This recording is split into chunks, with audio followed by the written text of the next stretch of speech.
All right, today we're going to talk about how to give constructive feedback to applications that you use. So I'm sure a lot of us use cloud-based applications and have different bits and pieces that we like, to have improved, or, just to provide general feedback for direction of where the app should go. And I'll give my 2 cents on it now, since we were just having a quick chat about that before. My big things are, if you're going to give an app not just necessarily criticism, but feedback around a change you'd like to make. First thing is, make sure that it's not something that you're just doing wrong. So do your own research. Make sure that you're not going to go and email someone feedback to say, hey, you should do this, only to be responded to say, well, we actually do that already, or you haven't looked at this, or we've just done this release. So before you go and obviously the way that I look at it is, you're stealing someone else's time if you haven't done the research to actually say to someone, well, I've already looked at all these things, I've looked at your support articles, this is what we're trying to do, and this is something we would suggest based on the way that you're trying to operate within the application itself. So that would be my 2 cents on it as well. And then from there, I generally like to keep track of what you've asked for to see if the application has delivered on that. So we use Carbon internally for all of that information. So I just have Carbon jobs set up where if I send a support request off to someone, it all gets tracked against the one job, and I can actually look back in some cases, 2 or 3 years to say, well, we brought this up with you 2 or 3 years ago. You've said it would be fixed in 6 months and it hasn't. And the reason why I do that is, when a lot of these applications are based around subscription-based fees, sometimes if they're based on a renewal, it's a very good thing to bring up at renewal time with people to say, well, this is something that should have been actioned and hasn't. Or in other cases, you might look back on it and go, this is really good. All of these little things along the way have actually been actioned along the way. And I guess the other thing is just make sure that you're talking with the appropriate people to give support to. We're lucky in that we know people within the industry that have, I guess, a bit of sway in certain areas. Heather's introduced me to certain people as well that have been able to help me in particular programs where I've said, look, I'm not sure who I need to send this to. And Heather said, well, these are the people that are responsible for that particular part of the product. So I guess the other thing is just make sure that when you are doing those types of requests, that a lot of online providers will have their general support, and then they'll have basically the customer feedback side, and they're generally not connected. So make sure if you're going to put the time in, again, one, make sure that you've actually gone through and done your own research, so you're not asking something that's already there, and two, make sure that you're actually sending it to someone that's going to make use of the information that you're giving them back. So that's my 2 cents on it anyway. But now let's go around the room of who's in here, and we'll start with Michelle. If you wanted to let us know about any feedback stories or how you normally go about it.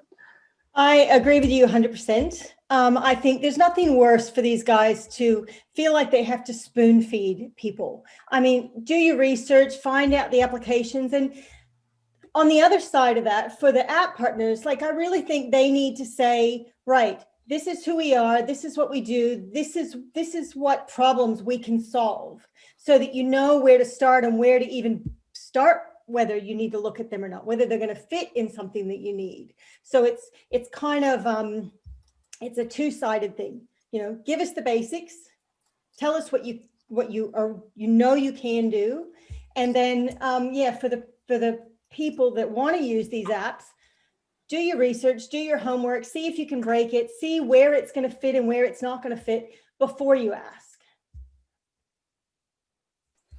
Yeah, that's definitely, I guess doing the homework, and like you said, where is it going to break and where is it going to fit or not fit?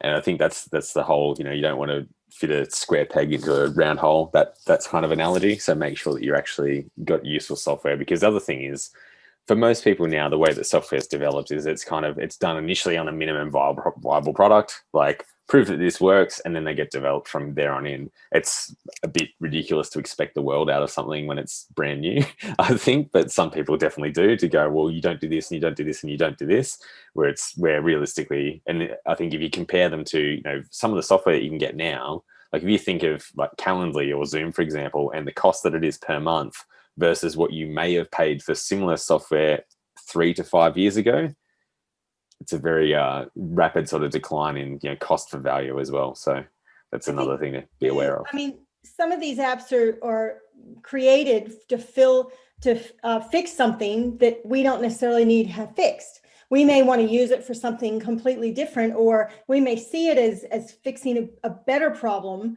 than they looked at. Yeah. So it can help them. And that's where I think the feedback comes in from especially for apps that are in that early stage, that they do want a lot of feedback to sort of guide the direction of where they want to go. We were very heavily involved with Carbon when that happened, and we understood that when we were getting started with Carbon, that it was going to be things were not going to work properly. But they knew that we had been involved in that space before, and we weren't going to be ringing them or sending chat messages every day saying this thing doesn't work, because we knew that it's quite likely it's probably not even built yet. But we were able to provide the feedback and very much shape the way that the program would be made over time as well. Oh, thank you very much, Michelle. I'll go to Nicole. How are you today? I am absolutely sensational. Thank you for asking. And just so you know, today is Great American Pot Pie Day. So pies for dinner, everyone. Sounds very tasty. It's also Snack Stick Day. So is that like space food sticks, or is it like crab flavored seafood extender? I don't know. Probably best to stick with the pot pies, I think. Definitely. So my technique is different. So I'm glad that you got to me early, that no one else steals my idea. I like to chat up my wrangler and then sneak in what I want.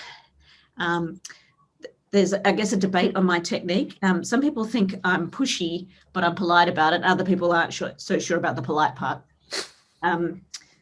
But yeah, I always try and make friends with my wrangler. So at Xero, I always put in some effort to building a relationship with whoever has to put up with me.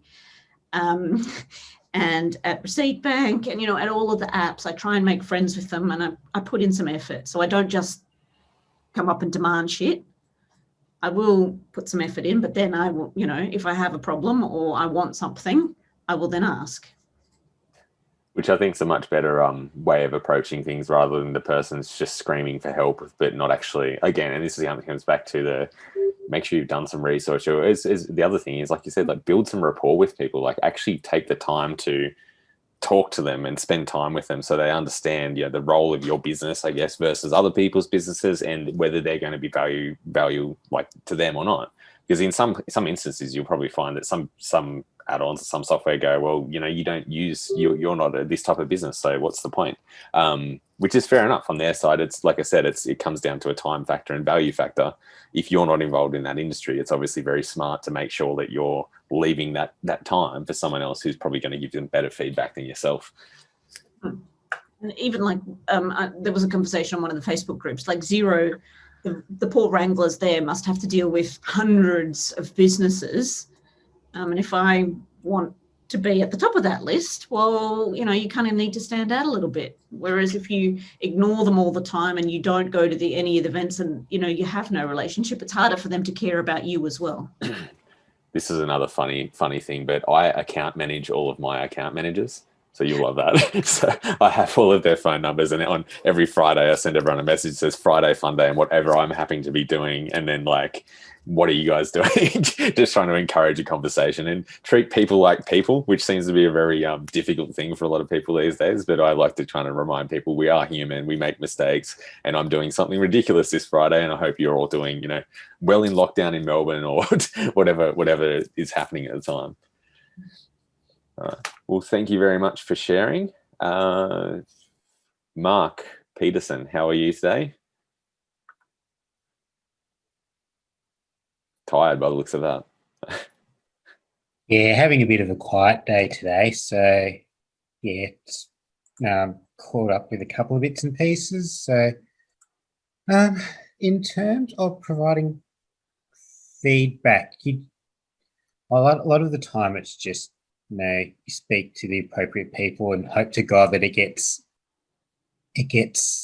done. Like, I know the main program I use is Handy. I'll say the Handysoft suite, and I know with their online version that when you send an email and you because it doesn't have Outlook as such, it has an email capability, and when you do it, so you do the initial email and Outlook, copy it across, and then words aren't complete, so letters drop off. And I spoke to them probably about 3 or so weeks ago, and said, oh, there'll be a new version coming out in about 2 to 3 weeks, and nothing's really happened since then. So it's just being that little pain in the backside and just, by the way, when's this happening? When's this happening? And just be patient, unfortunately. So I think the other thing that you could, in that scenario, because I know that Handysoft is kind of a bit of a niche package in a way now, try and see if you can connect with other users that may have the same problem. So that make your voice louder by finding other people that have the same problem. Yeah. Because rather than it just being yourself, because I know that you operate by yourself at the moment, rather than it just being one person, with, like you said, probably largely gets ignored. It's like, oh, it's just this one person. If you can get a cohort of people that are like, well, no, this is actually not acceptable, and this is like, that sounds pretty unacceptable to me with that level of things going on, but that would help you to amplify your voice a little bit. Yep, cool. Oh, thanks very much. That's okay. All right, Sandy, how are you today? Sandy Norton. Sorry, I'm just saying the names because I know that occasionally we'll end up with two people with the same name, and then we'll have two people talking. Okay, yep. Sandy Norton. Hi, I'm good. I'm good. I've had a good day. Still doing my rescue job. So, it's been enjoyable. I haven't heard the word wrangler before. Is that just your word, Nicole, or is that some Xero actual person name? It's a technical term that I like to use. I'm sure it's used industry-wide, but you have a wrangler with each software usually. Yeah. It's an appropriate word, I think. So. Yes, I might start using it. I was more thinking my account manager, but same thing. Wrangler. Yeah, so feedback, I use QuickBooks mostly, and there's a button in QuickBooks that you can just click for feedback. So, I'm assuming that goes to the correct department. And then, on the Facebook site, you can put feedback on the QuickBooks Intuit Facebook site, and there's some of their account managers that you can tag, and they always get back and follow up, and I find that quite good on the Facebook sites because it must happen on the Xero side as well. They keep track of what we're saying and then provide feedback that way, do they? Yeah, so quite often you'll have product managers that will actually sort of comment back to people and say if it's something they're working on or aware of, and I think that's good, and especially the feedback button as well. I know that for BGL they have that, and they'll actually quite often respond. And like the thing that we like is even if they respond to say, yeah, we're not doing that, because I think that's it's as much as this is what we're going to do, that's not on our radar, and when it's not going to be, I think is equally as important, because sometimes you're trying to make decisions around something that you may want to add in to your business to solve a problem, and if you're unaware of whether that's going to be included in something you're already paying for, then you obviously want to know that. So that's right. And if they start to say, oh, actually no, that's not on our radar, we're not doing that, a number of people can go, actually this is more what we want. So I find that feedback place good to do that. I think QuickBooks is a good example of one of the businesses that are obviously in America quite large, but when they launched the Australian product, it was really interesting because we actually we're 100% Xero, and we had a account manager come to see us that was like, we want to know this, that, and the other, and we want to try and assist with this area and that area, and we're like, we don't even use your software, but because we have industry experience, they were more interested in that. So it was right. I think it's a good sign that they're interested in listening to not one particular person, but they're happy to go, well, we know that you don't use our software, but we've seen X, Y, Z, and we want to know about it. So that's interesting. Yeah. Well, thank you very much for that insight. Alexi, you're next. Hi. How are you? What's an interesting discussion? It is an interesting discussion. I would like to know what the cookie or Tim Tam or something you were eating before was. Well, there's a story behind the Oreos that I'm eating because my daughter, look, Michelle, because my daughter, who's allergic to dairy and egg, has only just recently discovered that Oreo cookies are dairy and egg free, and is quite pissed off with the world that she's made it to the age of 13 and now realizes she can do it. So she's making up for it. And she had her 13th birthday on Sunday. Let's not go there. It was very traumatic for me. And all of her friends, like all 10 of them, bought her the big packs of Oreos. So if I steal 2 each day for the next 3 weeks, she's not going to notice. So my thighs might notice, but she won't. Yeah, 90% sugar. I know. Hence Probably not, the sugar rush I'm about to experience. Hey, Alexi, ask Penny where she hides her chocolates and treats. Penny, where do you hide your chocolates and treats? Just remember this is being recorded, so someone. And my husband is now in the room next to me, and the children are out there, so I can't tell you that now because then they're all going to know where it is. So We'll Michelle, wait. I will put it in the chat so that no one else can. So everyone press C in the chat for chocolate tips. So interesting discussion, which is, hang on, I've just lost the topic thread. Where'd it go? What was it again? Providing feedback to like online apps. How you go about that? And Well, I have a radio show. that's a good way to do it. And I use and abuse that platform to keep them on their toes. Okay, so this is probably not something that everyone here might do. I build my brand over a period of 7 years and position myself as a small business advocate. And then I take software companies to task for doing the wrong thing and positioning themselves as advocates. That's what I do. I wouldn't say that that's a new strategy. I think that when the guys did From the Trenches, that was very much what that was. Part of that was definitely aimed at pointing people out. So yeah, but I'm not mean. Yes, that's. I just ask the questions. I just go, oh, is that a good idea? So it's a different way of delivering. Yeah. So I don't think I'm important or big enough as a bookkeeper to have any influence in terms of that in Xero or maybe in Receipt Bank. I guess I'm an advocate. Nor am I male. Yeah, but Mark, I can cockswing with the best of them. Don't you worry. So yeah, no, I'm an advocate for Receipt Bank, but mainly because I really like the product and I'm happy to sing about it because I like it and it's really good. But the rest of it just seems a bit disingenuous, like the whole True Blue Xero thing. I mean, if you're not really getting, I think if they were smart, then they would be looking at what people do aside. I mean, I'm not an accounting firm, so I'm not going to bring with me 4,000 new clients when they sign me up. So, but they have to sort of recognize what other people can bring to the table, whether that's influence or not just T-shirts. So what I'm saying is, rather than just giving people T-shirts, as Nicole is modeling beautifully, it's not red though, Nicole. It looks weird and you're not being in red.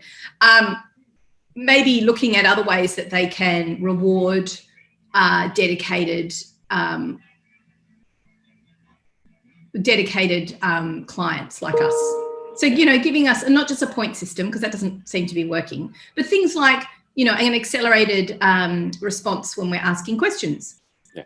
If you've got X number of points, you get a faster response time from the queries, or you actually get someone who reads the question instead of just sending you to a generic page.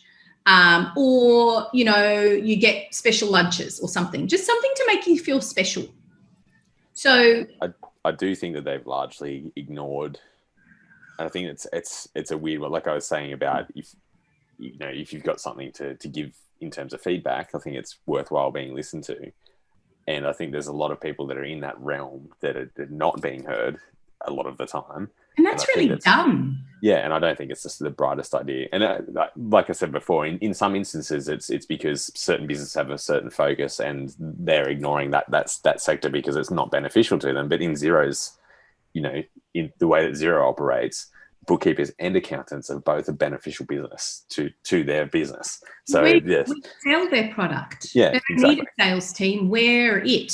Like, we sell it to our clients on their behalf, and I think we need to remember that. And not necessarily. I think the point system, it favors people who just a part of a big firm and you know, you cross over the threshold and you bring 6,000 clients with you, great. But I think there needs to be more of a balance and appreciation for other things that bookkeepers and accountants are doing in that world for supporting them for their product. I don't know how that looks and how you monetize it or create an algorithm that recognizes it, but you're right. It's not just in the greater scenario. It's not really been. But I do think as well, when you're a business of that size, it's probably becomes more and more difficult to handle all of those different things. I'm sure there's a way of doing it, but I'm sure it's not as simple as we all anticipate as well. Yeah. And Heather raises a good point as well. It's like people don't. It's about you're right, Heather. It's about educating people for the solution for them rather than, you know, being a selling point.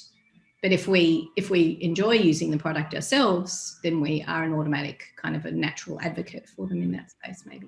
It's interesting for all of our business clients, we use 0, 100%, don't use anything else. But for when we do individual tax returns for people at the end of the year, if they're saying, I'm thinking of starting as a sole trader, we're like, QuickBooks Online, sole trader account, because it's such a cost-effective way of, and then if someone decides in 3 months, you know what, I don't want to do it, they're not locked into this like, a larger cost. So for a lot of people, we'll kind of encourage them to use that product if they're not 100% sure about the way that they're going. And it comes down to like what Heather was saying, it's giving people options. Like you can use this or you could use this, but it really depends on the way that you intend on operating over time.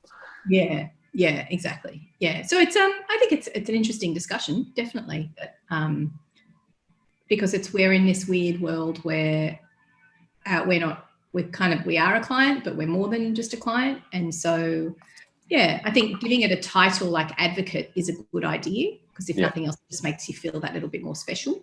Yeah. And sometimes that's all that people want. It's just to be made special, to feel special. Well, there's quite a few, obviously Heather's done the books and all of that sort of thing. But there's also a lot of other people that have done, like I said, basically just advocating material. So it might be online courses or things like that to advocate different products. Like you said, you may not even be a bronze partner or a silver partner or anything with Xero, but you're doing a lot to encourage the use of that product. So I can see where that should probably be recognized. Yeah. Well, good. All right. Well, thank you very much for that. Stephen, you're next in this one. How are you today? And I'm interested in your I'm good. views on this. Seeing My that you views on what? We're talking I'm about. very good. I've had a great day. So there we are. That's great. I've been busy this week. Oh, that's Not unfortunate. doing anything to do with work though, just busy. So, Hopefully busy doing fun things. yeah, it was. Yeah, that's good. Well, today's topic, we're talking about how we Give feedback. feedback to apps, or the appropriate way of giving feedback to applications, which I'm curious about, obviously for yourself. It's Well, like my you said. MYOB manager rings me once a month. Yeah. Every month, and has rung me once a month every month for probably 10 years. So this is why I was curious to hear it from you, because obviously, you've operated for a long period of time, just to hear and in that time, I think I've had probably 4 account managers. Yeah. But no, and I have a good relationship with them all, and I give feedback on what I think shitty when an upgrade comes up or what needs to be fixed. Yeah. I have regular conversations with some of their senior programmers because I've been using MYOB for like 20 years. Yeah. And because they all know I manage all my software internally nearly all the time. Because I've been doing this forever. So as systems have grown, I've grown with it, and I've just picked up the knowledge. Yeah. And so they find it useful to ring me up and have a chat. Yeah. And they say, well, are you finding that this works? And I say no. And because I figure out workarounds, I say, well, I think this is the issue and whatnot. And so I've always had a great relationship with them. Yeah. I mean, things go wrong. This year's upgrade, there were a few stuff-ups in the MYO, but I'm sure there were in all the softwares because there were such big changes. But at least I don't know whether you have, whether Handysoft or all the other, or Xero have account managers that ring up people and chat with them. But as I said, I've had a conversation with my account manager once a month for 10 years. I think there's a difference when you've got someone who's an actual. I'm assuming over that 10 years, you might have had different account managers at the same. Oh yeah, that's what I'm saying. Yeah, probably 4. Yeah. Yeah. But I think they seem to last for a while. When you've had a change, I'm just curious on this question. And when you've had a change in account managers, are the new account managers anywhere familiar with your business, or do they just ring up? They are. No, they are. They are. They've obviously there's obviously copious files kept on me. They do. They know I can be a crotchety bastard if things aren't working well, and they know I can be helpful and nice when whatever. But yeah, so I think that's a. It's really. I don't know if they do that to everyone, but my experience is that they keep in regular contact. Yeah, that has been one of our frustrations with Xero is we've had multiple different account managers, and normally the way they introduce a new account, I think they've stopped doing this now, but they used to do this generic email of this is who your new account manager is, and then generally they do a generic email about all these Xero products, and we don't use particular ones, and it'd always be like, these are the ones that you should use, and then we just write back and say, well, have you looked at our website, or maybe Googled Growthwise, or maybe spoken to someone before you've done that. It feels better when someone's actually, it's like if you were to ring up a brand new client, they've given you a website and you ring them up and just act like you have no idea who they are. It's in your best interest to have some form of understanding before you go down that path. The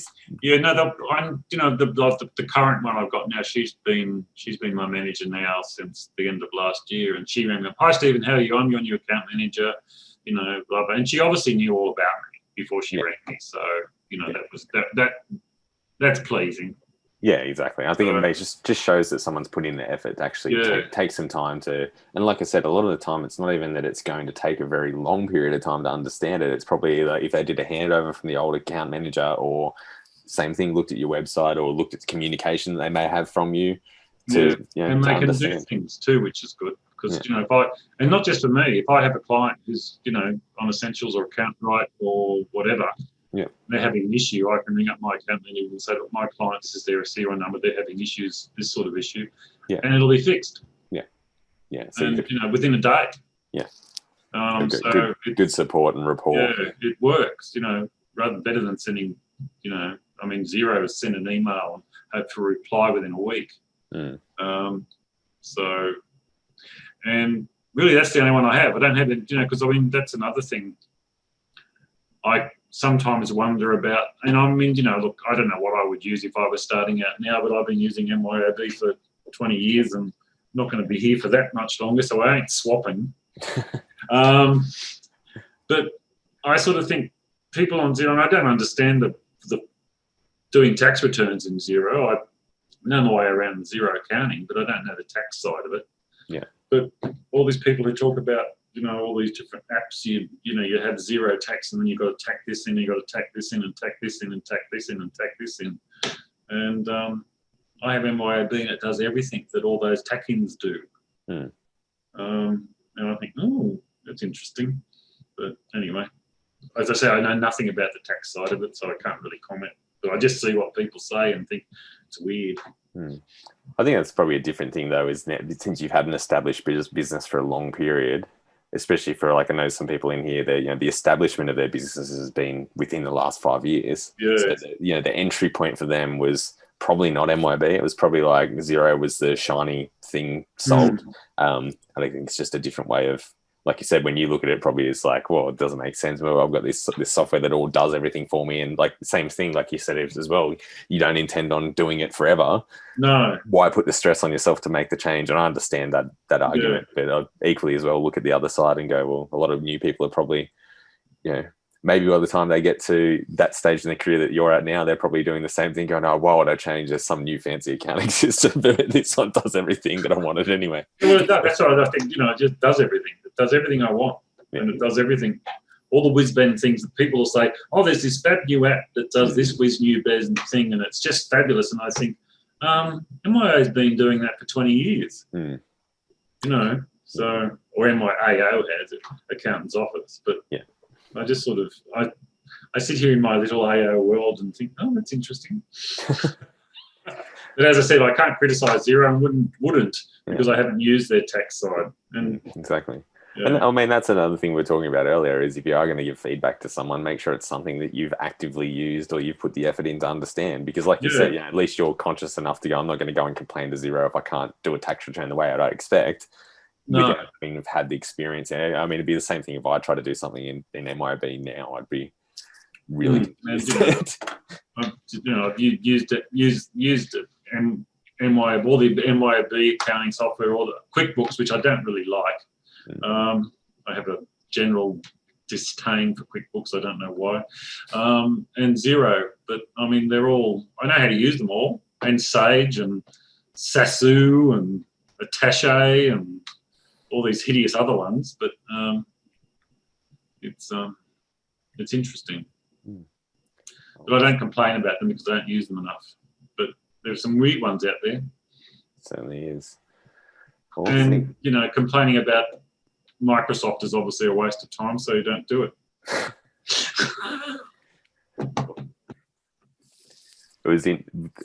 It's funny with obviously Microsoft with different business business ventures, but their gaming faction of their business is one of their most feedback sensitive.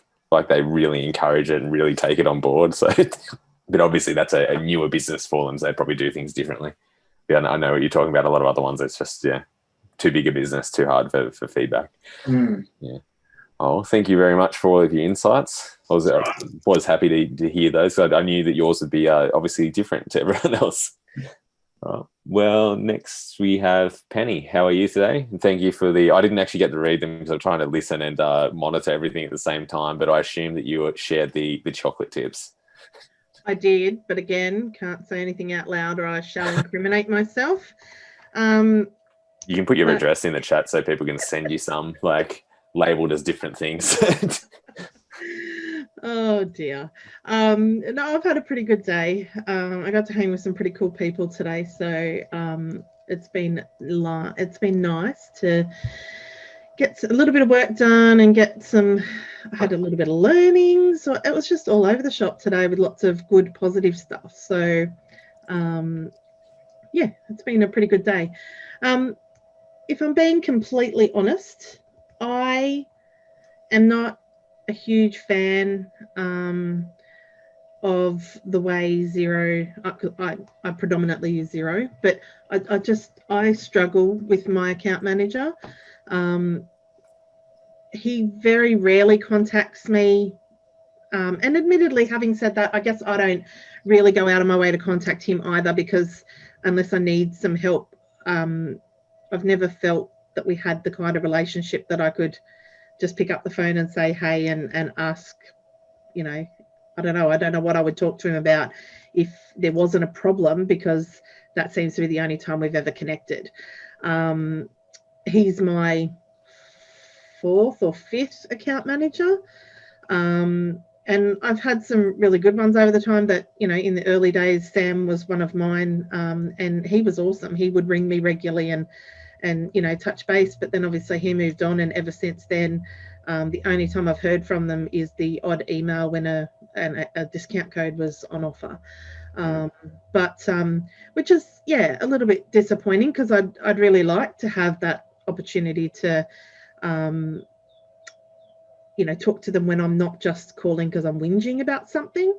And I mean, I know a lot of people on here love Receipt Bank, whereas I'm a HubDoc lover. I was on HubDoc from the very early onset of when it hit, and I've always really liked it, and it's worked really well for us. I don't know if we've just gotten lucky and other people have experienced issues, but I mean, for me, when HubDoc was still HubDoc, I had a great connection with my HubDoc partner, and they were awesome. Like, they were, I could ring them and say, hey, can we look at something like this, or is this something that's in the plan?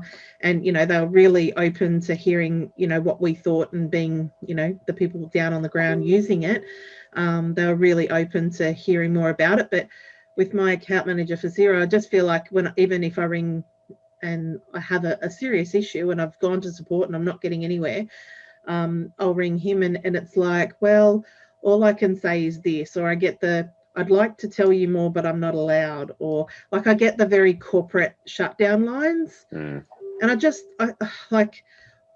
I'm Nicole, I may not have said something very similar at one point because he was so helpful in my early days.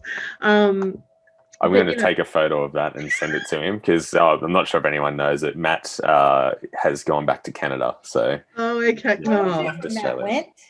Yeah. There you go. He had left Xero and was working for another business, and he just wasn't finding his way with them. And then he sent me a photo of a Canadian flag and said, "I've returned home, loving the lake." Well, that's a shame because now it's definitely not going to happen for us, Nicole, especially with COVID. But yeah, no. So I think it comes down to obviously, everyone needs to play their part in being respectful. But I also think that it also plays a part on the like what the company puts down as what those partners mean to the company. I feel that HubDoc really valued those of us, those accountants and bookkeepers that were, coming on board, and especially in those early days where, we were offering little bits of advice and things that they could do to change the program to make it better and things like that. Like I just felt that they really, I don't know, they're either really good actors or they just did really give a shit. So, I just think that sometimes Xero forget that, and I know I was listening to Alexi's interview with the Two Drunk Accountants on their podcast this morning in the car. Actually, I was finishing off the last bit, but they were talking about in there that, I think they really forget that whilst we may not be pushing people to Xero, those of us that are Xero only practices and stuff like that. I mean, I only take on clients that are Xero, and I pass on to others who, they could be better off with if it's their QuickBooks or MyOb. But I'm like, if I'm, I just would like to see a bit more, from them in terms of, that it is a partnership and this isn't just a one-way street. Because I feel like I'm that person on Valentine's Day handing them a rose and they're not taking it. So I just, I mean, I think the partners need a little bit more, and I don't think that the point system works, but I do think I think the management of account managers is a bit funny. Like I think obviously now when it's a larger business, the problem becomes different. But our first account manager that we had he would regularly visit us. We were one of an early platinum partner, so that was kind of looked after in that way. But then it was kind of like once that milestone's hit, it was like, oh, you're all good. We don't need to worry about you. We've got bigger fish to fry. And every account manager since has kind of been like, oh, just letting you know, I'm your new account manager. And then like you'd said, the only time you normally hear from them is if you try and reach out because you're trying to solve a problem. Exactly. Rather than any sort of proactive, like even just general, which I know has happened for everyone. Like even these afternoon chats has sort of all been about like just check in with other people and make sure they're okay. And I think that kind of art seems to be very lost at the moment anyway. And look, I guess, at the end of the day, I don't expect to ring my account manager and them fix my problem. But I guess, I'd like to see that they would, maybe try and push along a service request, or try and, if we had feedback, take it and actually, like I get the impression, for example, with my account manager, that he just doesn't have any pull anywhere anyway. So he's not really doing anything other than, like I could email my concerns, or I could email, like I guess I'm getting the same response as someone who doesn't answer an email. I would have to say that, because I see that Michelle's just said, I guess the question is what you would expect from an account manager. And I think this is where the process of Xero receiving feedback was broken. And at the start of this chat, I said, my behavior recently probably shouldn't be looked upon as what I'm talking about today. But that was the whole reason behind the Facebook post that said, make Xero great again, because it wasn't just me having this problem. Like I said, I track things over years for Yeah. things that we've asked for feedback on. And I was like, this is just the prime right time to actually jump on and take advantage of this situation. Yeah. And I can tell you all now that there's things that I wrote in there that have now been fixed, because I think someone finally went, wow, or someone's gone, we didn't realize this was as big an issue. Yeah. We've now got, obviously, the community, like, it wasn't too long before the community voting system, which they gave you Yep. 3 votes for and said, once your 3 votes are done, you're done. Yeah. Which obviously your business needs change over time. But the other thing was they intended on shutting that down entirely. So if that was to happen, where is the feedback for that going to come from? And I think that was the problem, where there was no ability for anyone to sort of come back and say, well, anyone from Xero saying this is where we're going to allow feedback to come through. So yeah. No, but I mean, look, for all intensive purposes, I think, if you've got an account manager that is local to you, I think, and they had that opportunity to, connect with you on multiple levels and at different events and things like that. Like, in all honesty, where I am, we're lucky to get a roadshow every year, and we're lucky to get, like, I think we had Refresh down here once when they were live. But even then, I mean, I was at a roadshow, and it wasn't until I went and looked around to see if I could see my account manager, and I didn't see him. So obviously, it wasn't until after the fact that he said to me in an email that he was actually there. And I'm like, so the people that I asked if you were around that said that you're not, didn't even know you were there. Yeah. So it's that whole lack of communication. And I think, I don't want him to be in my back pocket. Certainly, I mean, like, I know Stephen was saying that his person rings him once a month and this, that, and the other. Like, I wouldn't be upset if someone wasn't ringing me every month, but yeah, I mean, it would be nice to not have to only be talking to them when there's a problem. Yeah, exactly. So, but put my hand up, because I could probably be changing that too. And if I don't like it, then I should probably reach out to and change it. But yeah, I think it's just, you'll have to talk to Nicole for some pointers on how you reel them in, and then yeah. Nicole, we might have to have a session. I'll share my chocolate if you share your tips. Share your what? Tips with a P. Tips. Oh, P. Oh, okay. Don't get too excited, Stephen. It wouldn't excite me at all. No, but still. Don't go getting me into trouble. I can do that all on my own. It might startle me, but it wouldn't excite me. But just a question. Do you think that as Xero's got bigger, they've got more distant? Yes. Certainly, yeah. And I would understand that in any business that's likely to happen. So that's why I don't necessarily look at it and go, it sucks now that these things are like this. I think it's just the nature of growing a business of the size that it is. But I do think that we've seen things more recently that's kind of been a switch back into their previous ways of operating, or their previous ways of sort of being community engaged.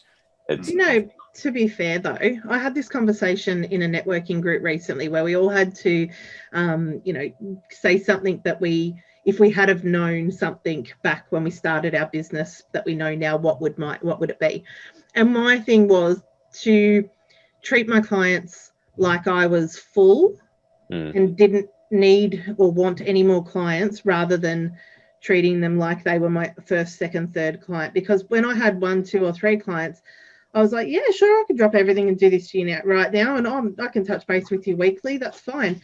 But now with this amount of clients, I'm like, I actually can't do that anymore, and I have to structure my time a bit better. And and I think maybe to a point, Xero and all businesses really do suffer a bit from early on stages, give everyone everything they want, to now that we're kind of free and easy a little bit, we can pull back and choose what it is that and what paths we want to go down for our business. So yeah, I think it's all about making those mistakes early, so that and I think it's very difficult when you're first starting out. You want to say yes to everyone, because at the end of the day, you're normally concerned about cash as well for yourself. Yeah, so exactly. So, but anyway, I'm going to have to run, guys, because my son's got a hip hop trial. Wish me luck. Sounds good. All right. Thank you very much. See you later. Deborah, how are you today? Fantastic. Thanks for asking. Sorry, I was just doing my best Nicole impersonation. She loved it, didn't you, Nicole? Yeah. How are you, Beau? I'm pretty good today. Yeah. A little bit tired, but I'm doing well. I'm a bit tired today too. I just had an nana nap though. Yes, I've not had that luxury today, unfortunately. Well, today's session is about how do we provide feedback to apps in an appropriate manner, and also just a story about how you would normally do that. I don't have enough time for my stories, but because I've been doing this for many years, and you know, my initial, I guess, escapade of doing it with MYOB was quite successful for a while. You know, and I basically just built a relationship with, you know, people like Dale Dixon who were in that area, the development area, and tried to put together a business case for it. So I learned quite quickly that unless there was a business case for it, they didn't bother. Yeah. Generally.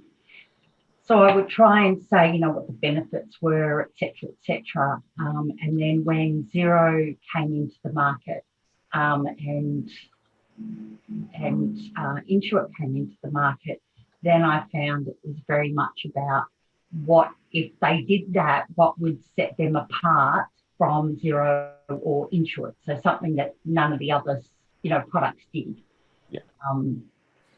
And, you know, that worked for a while as well. But then eventually I found, you know, there were, you know how you were saying that you asked for things for years and years and years and just nothing would happen? Yeah, I just got really disheartened with, I think, things just not happening, you know, things that are really basic, fundamental, that I thought needed to be fixed, like ability, you know, stuff like that, like get the core stuff right without trying to do other stuff. And that's what I think it's important. If an applicant, I guess equally is like, I guess this session is more about, you know, the appropriate way for someone like us to approach an app. But the other thing is there's an appropriate way for the app partners as well to behave to the people that are using them. And I think one of those is if it's something like that and it's core, and for whatever reason they're deciding that they're not going to do it, that rather than like a few people tonight had said that they kind of get the corporate, oh, we can't say anything about that answers. Just say you're not going to do it. If you're not going to do it, just say it. Like, stop, you know, leading people down this path of it may happen for years, and just say, look, it's not on our roadmap for a long period of time, so that people can make decisions to go and do other things or use other software. So, well, I did that with PI. I noticed Book was here before, but you know, I had been asking them. I have been with them for many years, and I've been saying I want to be able to give my clients like a menu. You know, they're signed up to this, for example, but I want them to be able to say, you know, I said to them, you know, McDonald's have made an absolute fortune from, would you like fries with this? And, you know, it's just one of those sales 101 things, and also giving people the option of 3 packages, right? So it'd be great to have 3 packages, and then, you know, and the option of, you know, can I have this, and this tick, and this is what it will do the price if I add this, or this. These are the additional things that I can offer. And I just kept getting told there was no market for it. And that actually annoyed me more than anything, because there is a market for that. Yeah. And everybody, you know, I know I just went to social media with it, but eventually I jumped ship in July, and now they're bringing it out, which is really frustrating, because I've just migrated everyone off.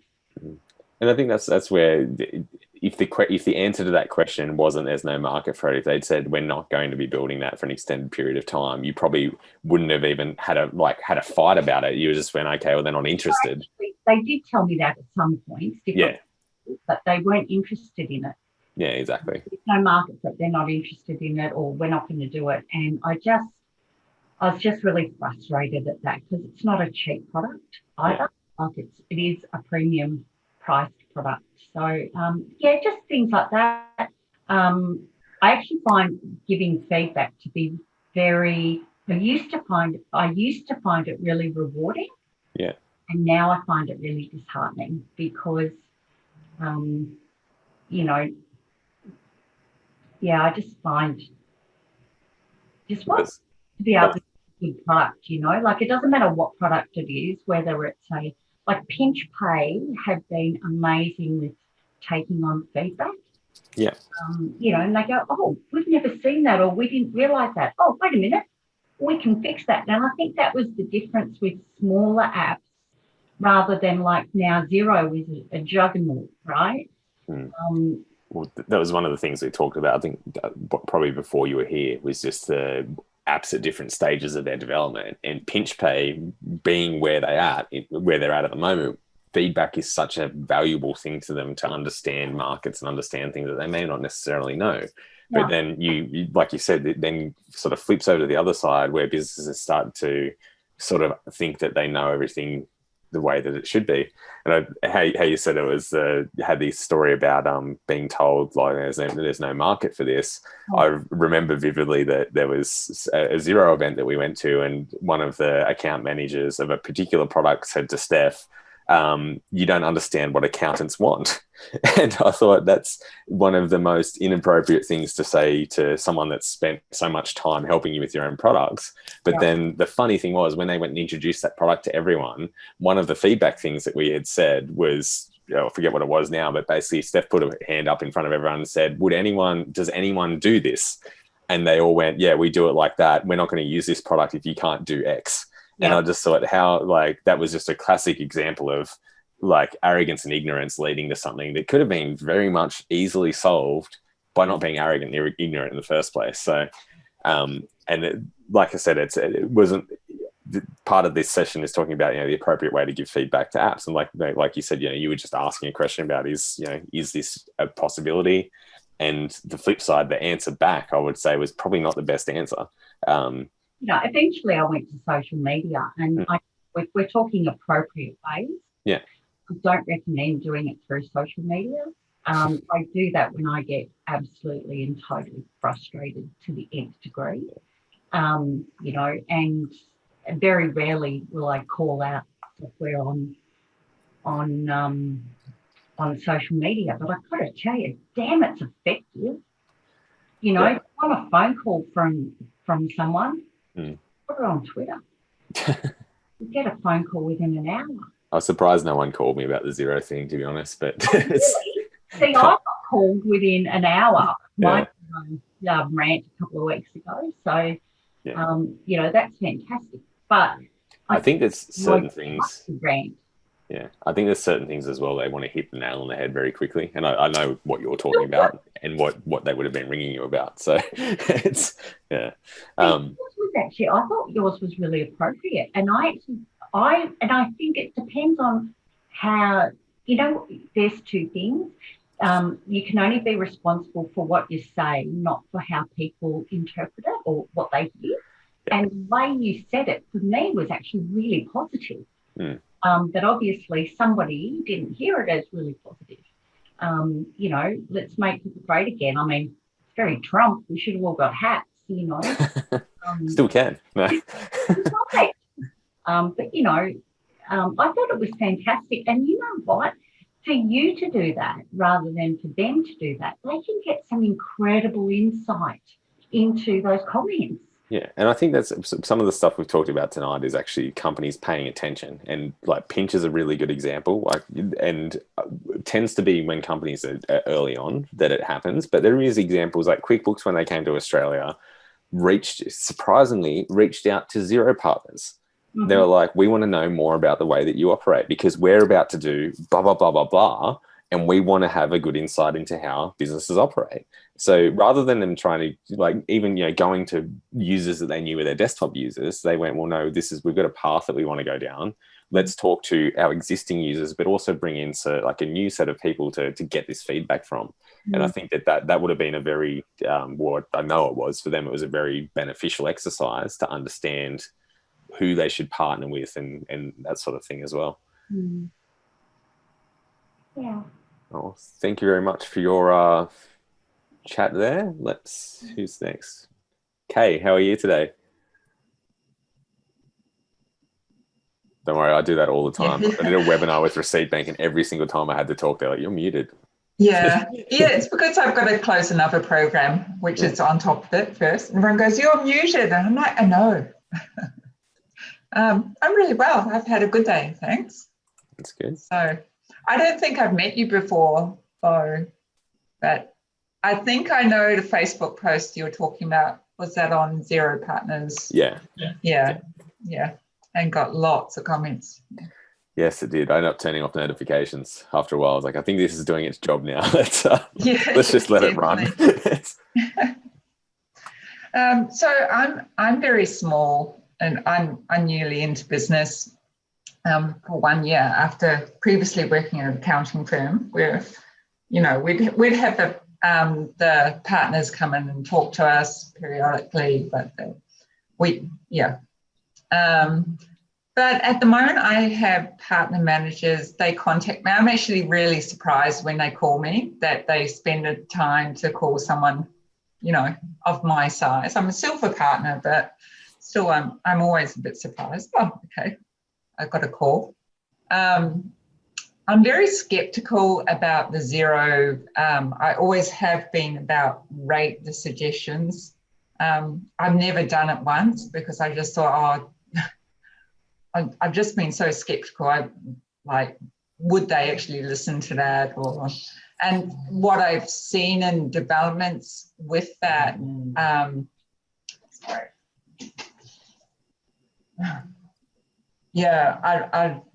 thought, did they actually take notice of it? So I kind of ignored it.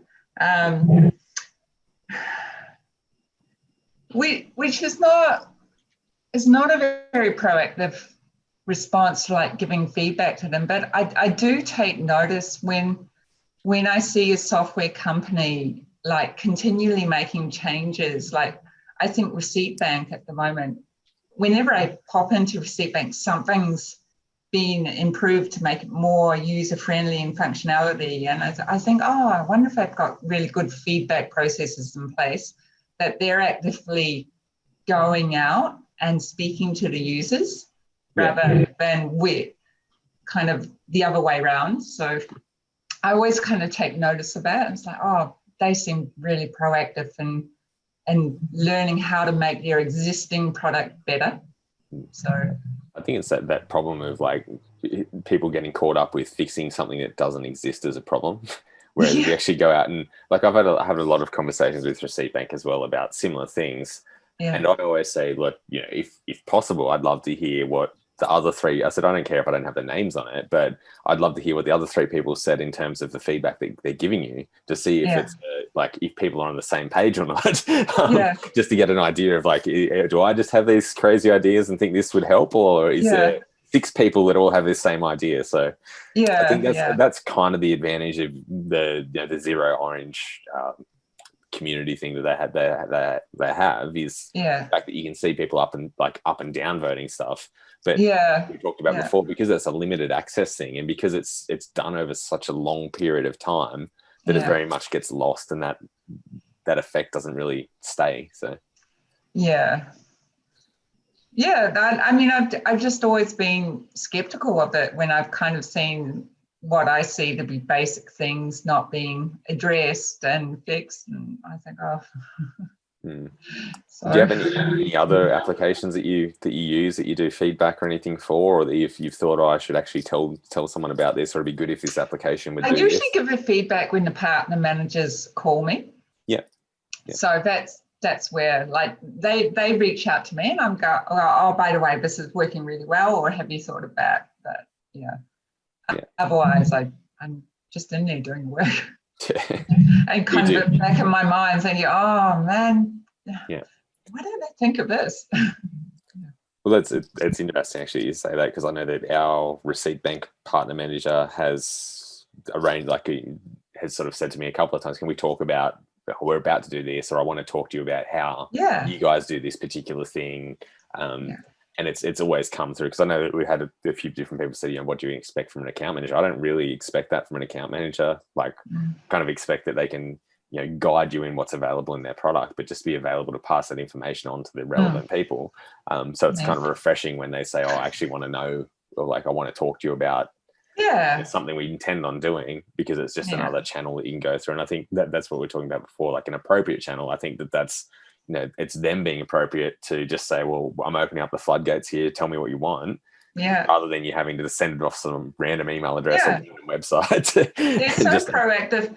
I mean, I'm always getting pop-ups on my screen, we want you to take part in the survey, or do you want to beta test this product? They're great. And it's interesting that their product, I just keep finding it easier and easier to use. It seems to be getting better and better. I'm wow, they're doing something right. Exactly. Yeah. Listening. Big part of it. Yeah. Whereas Xero, who I was a huge champion for, at the start, and the accounting firm I used to work, I converted so many people onto it. And then I'm just like, oh, are you guys listening? Reach out to us, talk to us. I think that, like I said earlier, I do think that now there's been certain things that have happened in Xero recently in the way that they communicate, their overall communication that you're starting to see is very different to what it used to, totally and I mean in a better way than what it had been. So I think that they're very much starting to refocus on, now they've got the growth that they kind of intended on having, and they're doing quite well if you actually look at the stock market, for example. I do think that they'll probably start to refocus on how they're going to do things, which will be interesting. Fantastic. And the community, the Facebook page, that's brilliant. Really, it's really. So I think that's the other thing, is that it then gives you, a lot of the Facebook groups give you the opportunity to not be that person that emails giving feedback on an app to say, can you do this? And they're like, here's the support article. It actually stops that thing from happening. So it's cool. Cool. Thank you very much for your insights. You're welcome. Carla, how are you today? Well, thanks, Beau. How are you? I'm very good. Feeling the crunch of all of these deadlines with JobKeeper this week. I don't know if anyone else is. Just throw that horrible word out there. Just to let you all know that you're not alone. I don't know. I'm usually here every day on time, and I'm just being switch off mode, focus and get stuff done. So yes, but otherwise I'm good. I needed a little bit of community fix today. So thanks for having me, everybody, and thanks for hosting, Beau.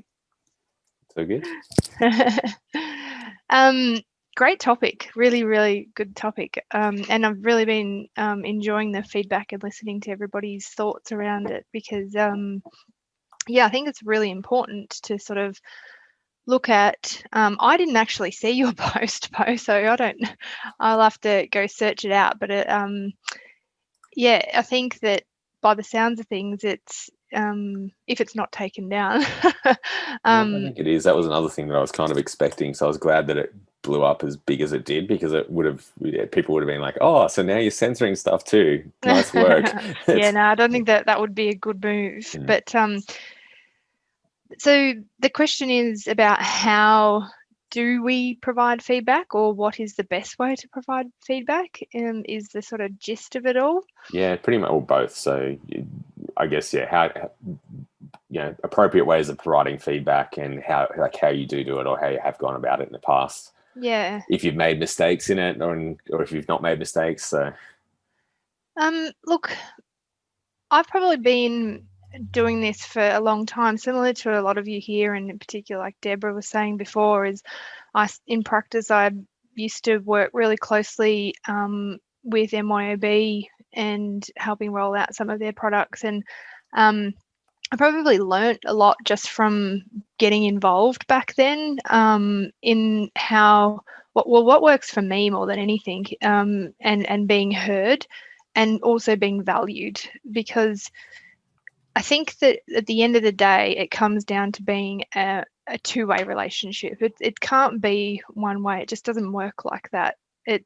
In order to be heard and a voice that is valued, I think then you have to sort of earn that just as much as what you would expect, anyone that you're communicating with to sort of listen to you. So I've always approached it as a win-win. If I help you out and provide this info back to you, and these are my insights and thoughts and wish lists, and I don't expect it all to happen overnight, but this is where my brain dump is, then in return, then when something does come up and they do want an opinion, I get a lot of app providers contacting me for feedback and insights and testing, and sometimes I just go, get out of my inbox because I need to do some work. But I need to do that JobKeeper thing that the government keeps on moving the needle on. Yeah, but I absolutely love it too. So I think it's slightly selfish, because I love to get in and do testing, and I love to provide feedback, and whether anything comes of it or not, at least I've had an opportunity to share my thoughts. So I think that is it's, I wouldn't say enough for me, because everybody's running businesses, everybody's doing everyone's got their own agenda, and in particular, if you've look at a big software company, they've got goals that they're going to meet. So just because they're not achieving what maybe a lot of people are asking for, doesn't necessarily mean that it's the wrong way to go about it. I don't know, I just kind of get a view of, if somebody was coming to me with loads of feedback, I would certainly be listening and taking it into consideration, but it might not necessarily alter the outcome. Yeah. So yeah, that's kind of just my approach and my thoughts. I mean, yeah, I don't know that there's the best way. I just think it comes down to having really open, honest conversations, and if you're doing it in the way that is genuine and not attacking, then people are going to sit down and listen. Yeah, exactly. And that's where I think it's about the appropriate way of sort of bringing things to people's attention is to, like we've all spoke about it now, like Nicole spoke about it for us, like actually having some form of rapport with the people that you want to actually provide that feedback to. And like you said, you're getting calls from people that when they're wanting to do stuff or when they want someone to test something, they're actually calling you and giving you that offer. And quite likely it's because you've actually made that effort to sort of, one, put yourself available as someone that will do that, but also probably the information that they get back from you is, like you said, not in an attacking manner, but actually in a helpful manner to make the product better.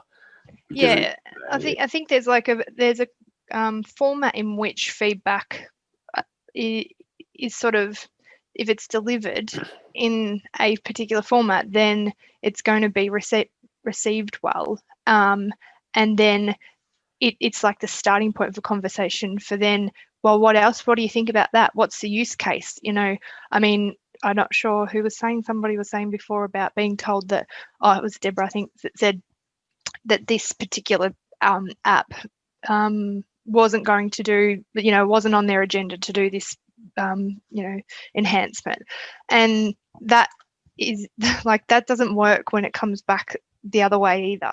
He's just being told that that's just not on the agenda, because, or not, who was it, somebody said something about, no, that's not what accountants want, or something like that. That's the voice of the accountants are the ones that, or and bookkeepers are the ones that are asking for things, so that wouldn't be a really appropriate way of returning a response either. Yeah. But I do think that it's really important that sometimes they don't have certain things on their plans, and it's just as valuable to find out that no, that's not happening and it's not on our radar and it's not likely to be. Receiving that information is equally as important as having things, roadmapped and expecting new updates, because then you can still make decisions based around what's coming or what's not coming. And for me, when I'm wanting feedback from the app providers, the thing that I want to know most is, what are the things that are on their radar? Where are they looking? What's the roadmap look like? Whether they do it or not, because we're all trying to make decisions based on, that kind of guidance to be able to build out our app stacks or provide apps for our clients, that kind of thing. And in order to do that, there's got to be some visual to the future. Yeah, and I know why they don't commit to a lot of those things is because, everything changes, just like what's happening in our world at the moment, where we're out of lockdown, we're in lockdown, all sorts of things can come up. But having a soft plan of this is what we're looking at and being really frank about it, I think would be a valuable thing for users to sort of then give their feedback of how important are those things. Does anyone use Dear Inventory for anything? I've used it. Yeah, you've heard it. I'll just chuck this in the chat because I think this is, if they still do it, actually. They used to, by the looks of it, they had basically release notes. So kind of similar to Xero's, like end of month, hey, we just did a bunch of different stuff. But one of the really interesting things in their release notes was it would have planned. So it wasn't just like, this is everything we just did. Great. It was, this is what we intend on doing over the next month or 2 months or 3 months. So you could actually look at it and go, okay, well, this is what they intend on doing, which, like you said, for a lot of software businesses, it's hard to do, but I found it very interesting that they still did it to sort of show people, well, this is what we intend on working on. It's already on our roadmap and this is where we intend on doing things. So.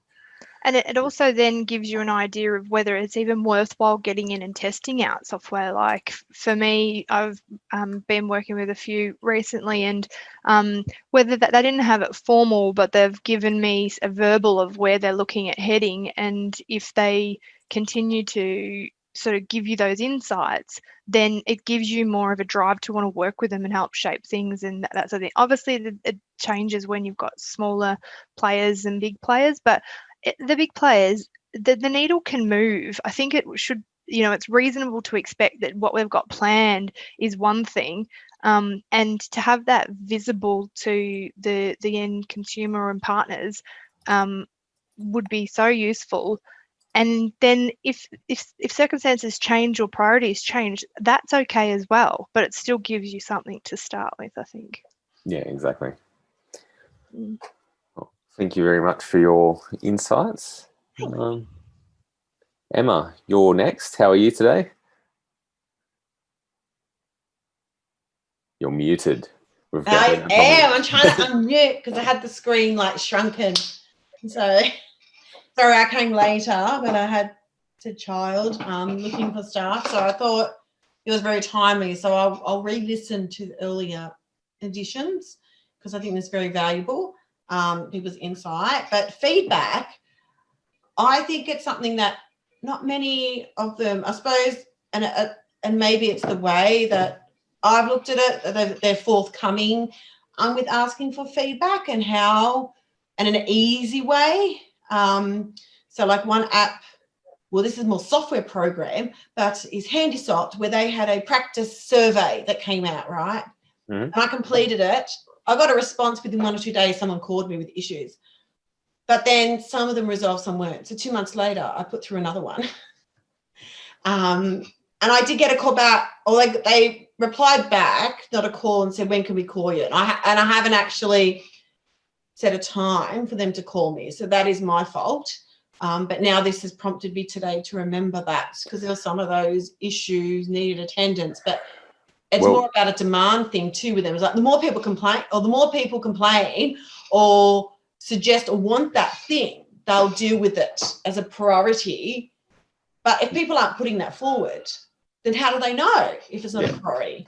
We were talking about this earlier, and I don't think you were here, but Mark also uses that software, and we're talking about making your voice louder by getting someone else that uses the software. So there you go. You two can band together. Yeah, Mark and I missed the they had a webinar today and I missed it because I thought I'll just throw it in again, because every time there was something, that's what I do. I just add in, oh, by the way, or in the chat, you know, if you're in a webinar, when's this happening? What's that? And then you get, you get a reaction and someone that attends to it. But then some of the other apps, like I'm using How Now, I think Business Fitness Papers, but even the templates for the letters. But I'm so busy at the time, I'm like, oh, they could reformat. They could do something different for this letter. Like I have to modify this. Why can't they have that option? Because that's not working for me. But I haven't communicated that to them, right? So, but they haven't asked. I think they did do a phone call a while back, but it's, I suppose, having a system in place to jot down the issues. I guess it's been at the time, because you're busy, you can't deal with it straight away. But what systems do people have in place to log, I suppose, issues to remember? So if they do have a call, or when you do have that 5 minutes, you can send them through, because then you've got to go back through and go, what was that? Like these are more like, because they've got 500 templates of letters, and there was ones that, I was looking for this letter and I couldn't find that, but then I had to modify it and tweak it. And then it's like, well, that would be a great addition to it. But that was my fault, right? For not, and I don't know what others do, like with things like that to monitor, or if they've got suggestions, like a log, since Carla's like really, or I heard her on top of it all, what she does with that stuff. So you are giving it to them instead of sitting back and waiting for it to happen, because it ain't going to happen if you sit back, right? Unless, And that's what I find with anything in life. If you sit back and don't say anything, nothing's going to change. But it's having an option to do that. And then listening to you. But I went to, MYB, I think I had a new account manager and they rang me up the other week, but I was busy in a meeting, and actually now while I was on this call, I went, I better email back and say what days I'm available for them to call back to touch base. So sometimes it's my slackness. They have been proactive. But to make them work effectively, I think, but it'd be great that Let's Chat, like all the software, they should have it easily, like the Handysoft feedback option. As soon as you go in, it's in yellow. Up in the top, it's easy. Like all the programs should have that. They should have it glaring at you with a little button, and then that would be easy. So when you're using it and you do come across a problem, you could jot it down and submit it back to the companies instead of me having to keep my own log. A lot of people do that now, but I think a lot of them are reluctant to offer that service because it's very costly to have someone doing 100% support 100% of the time via chat. So most of them will at least allow you to submit something via email. But this is probably more of a technical aspect thing, but what a lot of software do now, I think Practice Ignition does this, because I think it was the guys from there telling me about it, is they actually use software that tracks where your cursor is in the screen. So when you're using the software, it doesn't track any user data. It just says, well, yes, this is the menu that someone's clicking on. So that they've actually got, someone sends them an email or something, says, I'm trying to do, they can actually look and go, oh, well, I've seen a log of this person's clicking this particular area. So they expect to see a menu over here. It's the same with what we're talking about with Receipt Bank. They track all of that data as well, so that when they're trying to redesign like UIs and things for people, they've got something that they can actually go back on in terms of what people are struggling to find and what they've got to improve. Yeah, and I suppose I wouldn't expect an immediate response or someone to respond immediately, but I guess it'd just be a log for someone to attend to in a reasonable, like, we've gotten it, we received your issue. I suppose an easy way than me having to open up an email and find out if I'm emailing it, who do I contact? Like, is it your account manager? And then logging it, does that mean I have to have another email open? I suppose with multiples of software that you're using, your easy one, if they have that, even that little highlighter box at the window, you click on that and it opens up to send an email direct to them, but you could just keep a log of stuff when you're using it. That's sort of saying that I normally use Carbon because it keeps contextual information each time a case has been logged or something, so I can look back at it over time and sort of say, if it's something that really, was like Deborah was talking about, like earlier, fundamental basics that should be fixed.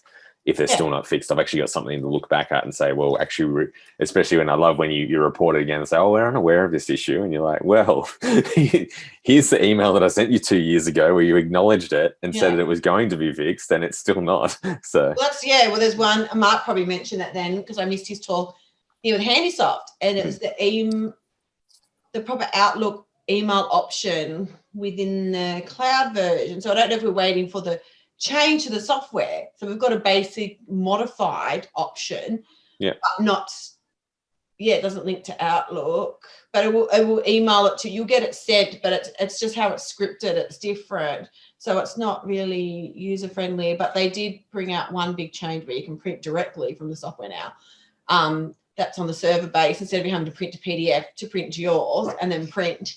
But they said it's coming, but that's been like you said 6 months ago. But I had, so that's a good idea to make sure you got your dates. So when they are saying to follow up, like, that's right, it's been this long, how much longer?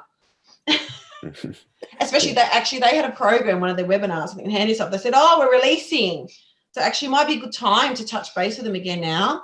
And so they're releasing about this time some new upgrades they're bringing out and some good CRM management stuff. So that was meant to be released now. So I'll go back on when I attended the webinar, I took a photo of that screen of the timeline, and I'll just send a little, like a gentle nudge that's saying, hey, what's happening with this? And also my other issues are still present. But I've forgotten to contact them back to organise a time.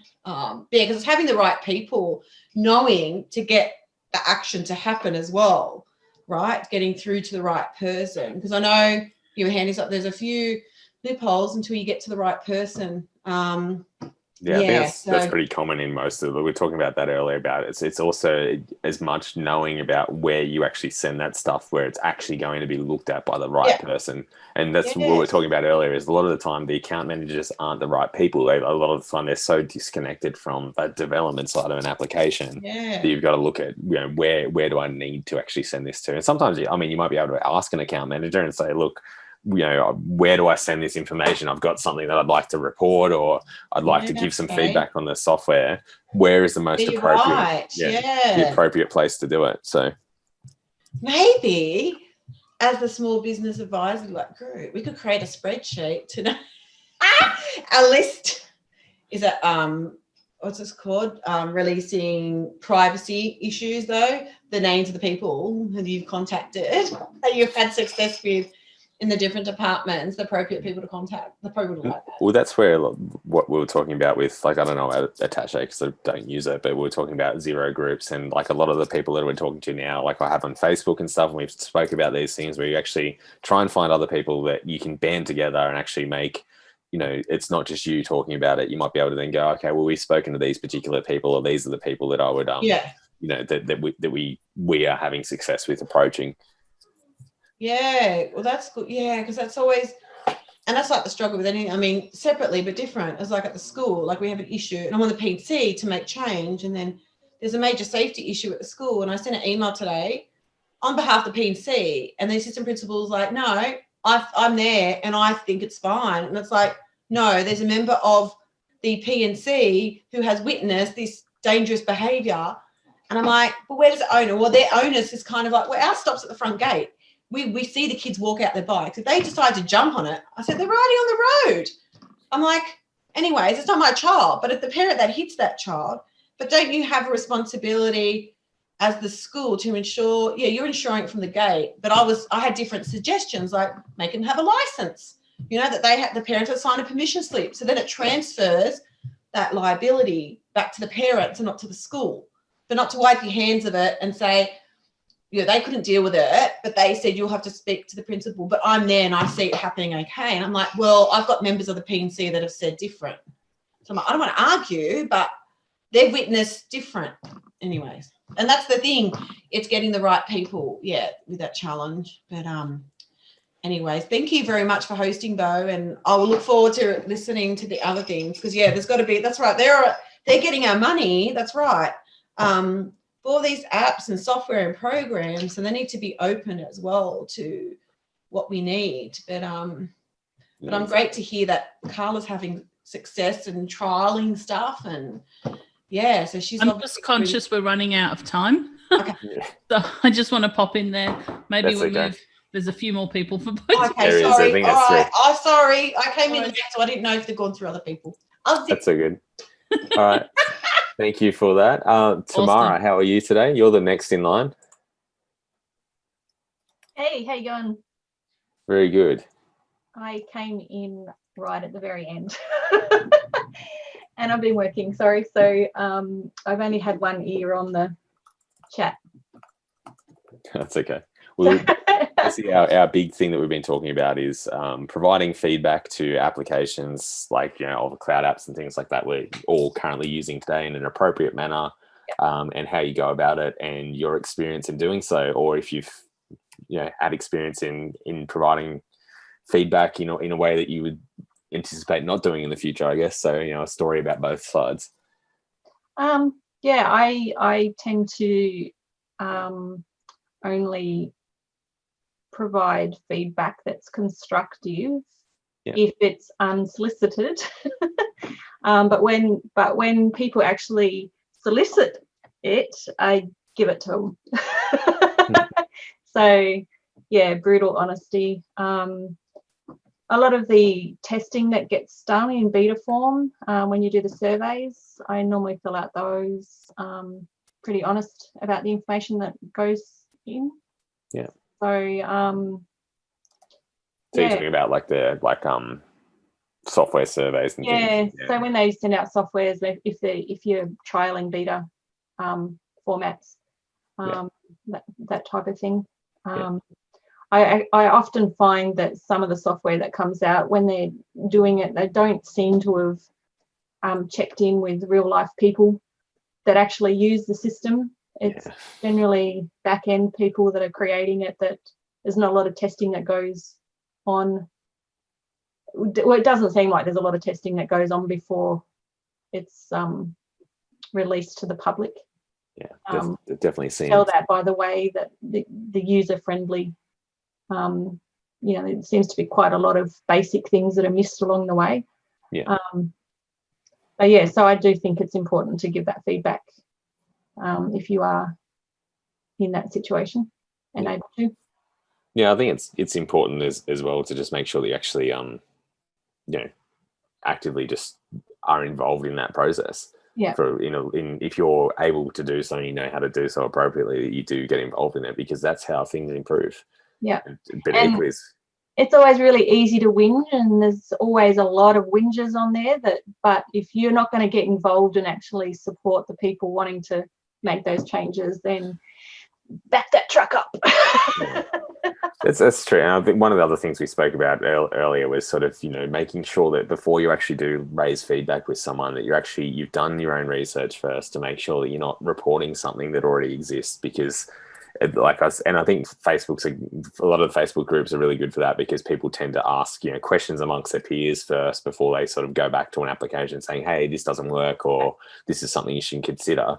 But it definitely does happen. Like, I think we've probably all been culprits at some time going, I can't find it. It's probably equally as well, sometimes the feedback might be, that's great, but your support articles are shit to find, because otherwise I wouldn't have asked this question.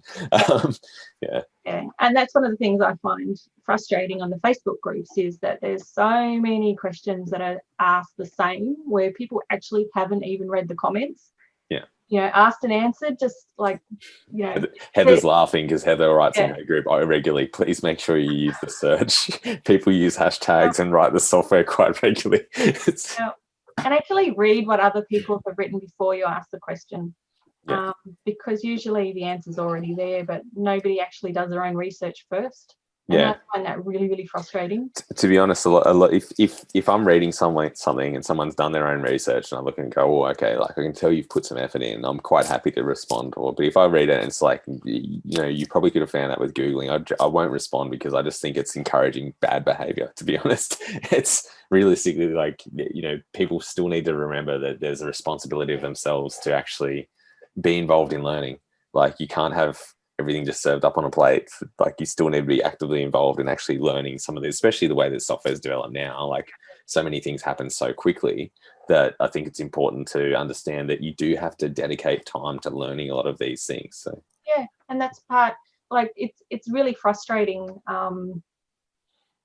when the Facebook groups are great in the fact that we have a huge support network there.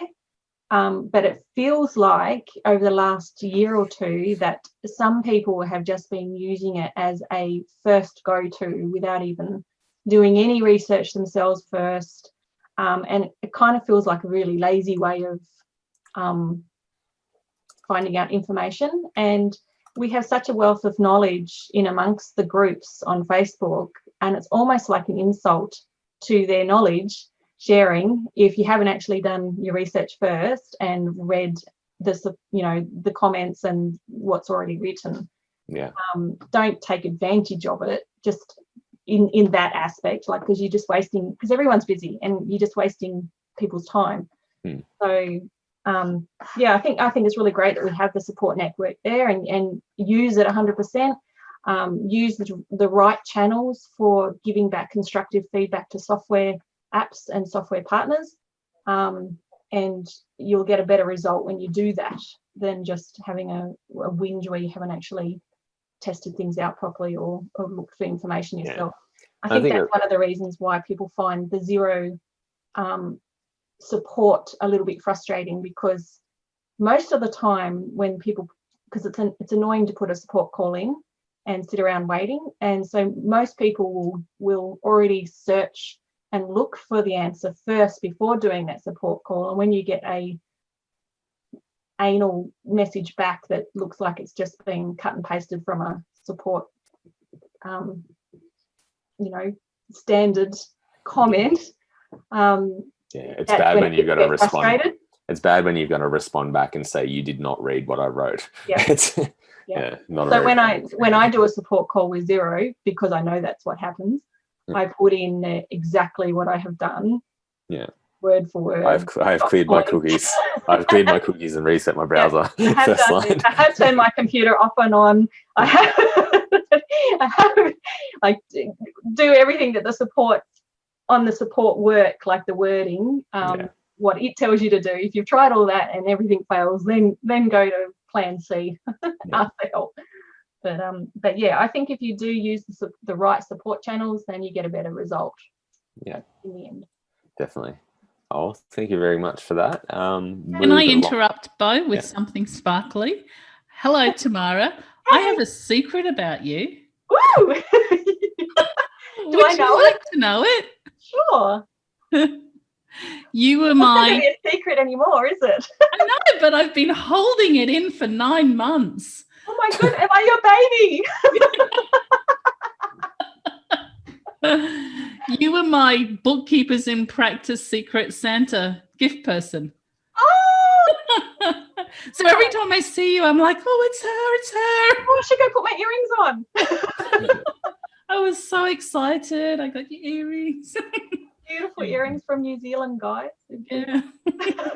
My last trip to New Zealand. And a scarf. Yes. Which I have actually had clients comment on, and I was like, oh, now I can say who got them. Thank you so much. Sorry, Beau, for interrupting you.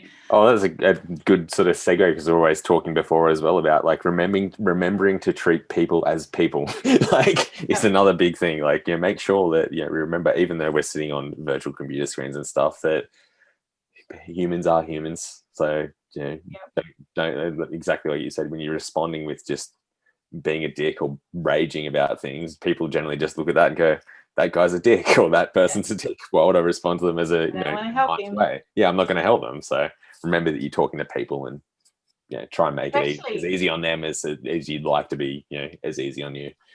I don't know if I should say this or not, but on that point, I've actually thanked some of my Xero support people. And I've actually received gifts in the mail, because it was like, oh my God, everyone's normally complaining about us, but you were so nice and thankful. And I've actually got like cocktail books and all sorts. I mean, that's the thing. I think that's people are human still. So yeah. I think that's the one thing to remember, and I think how we're talking about the appropriate ways of giving feedback to people, and I think that's a good example of just how fucked up it's gotten in certain places, that it's gone to that point where you say thank you to someone and they think like, oh, I need to give you a gift. Like then you look at it and go, well, how bad must it be for those people every day to be feeling that? So I think it's important equally from the other side to make sure that you're, sometimes, yes, it is frustrating, but in some circumstances you've got a new person that's learning. So just be aware that might be the case and you got to take some time. And keep it to the facts. Keep it to the actual task and the problem. Don't get emotional. Don't start blame game. Don't call names. Yeah. Be respectful and just keep it to the task and the problem. Yeah, exactly. Anyway, bye guys. Thanks, Heather.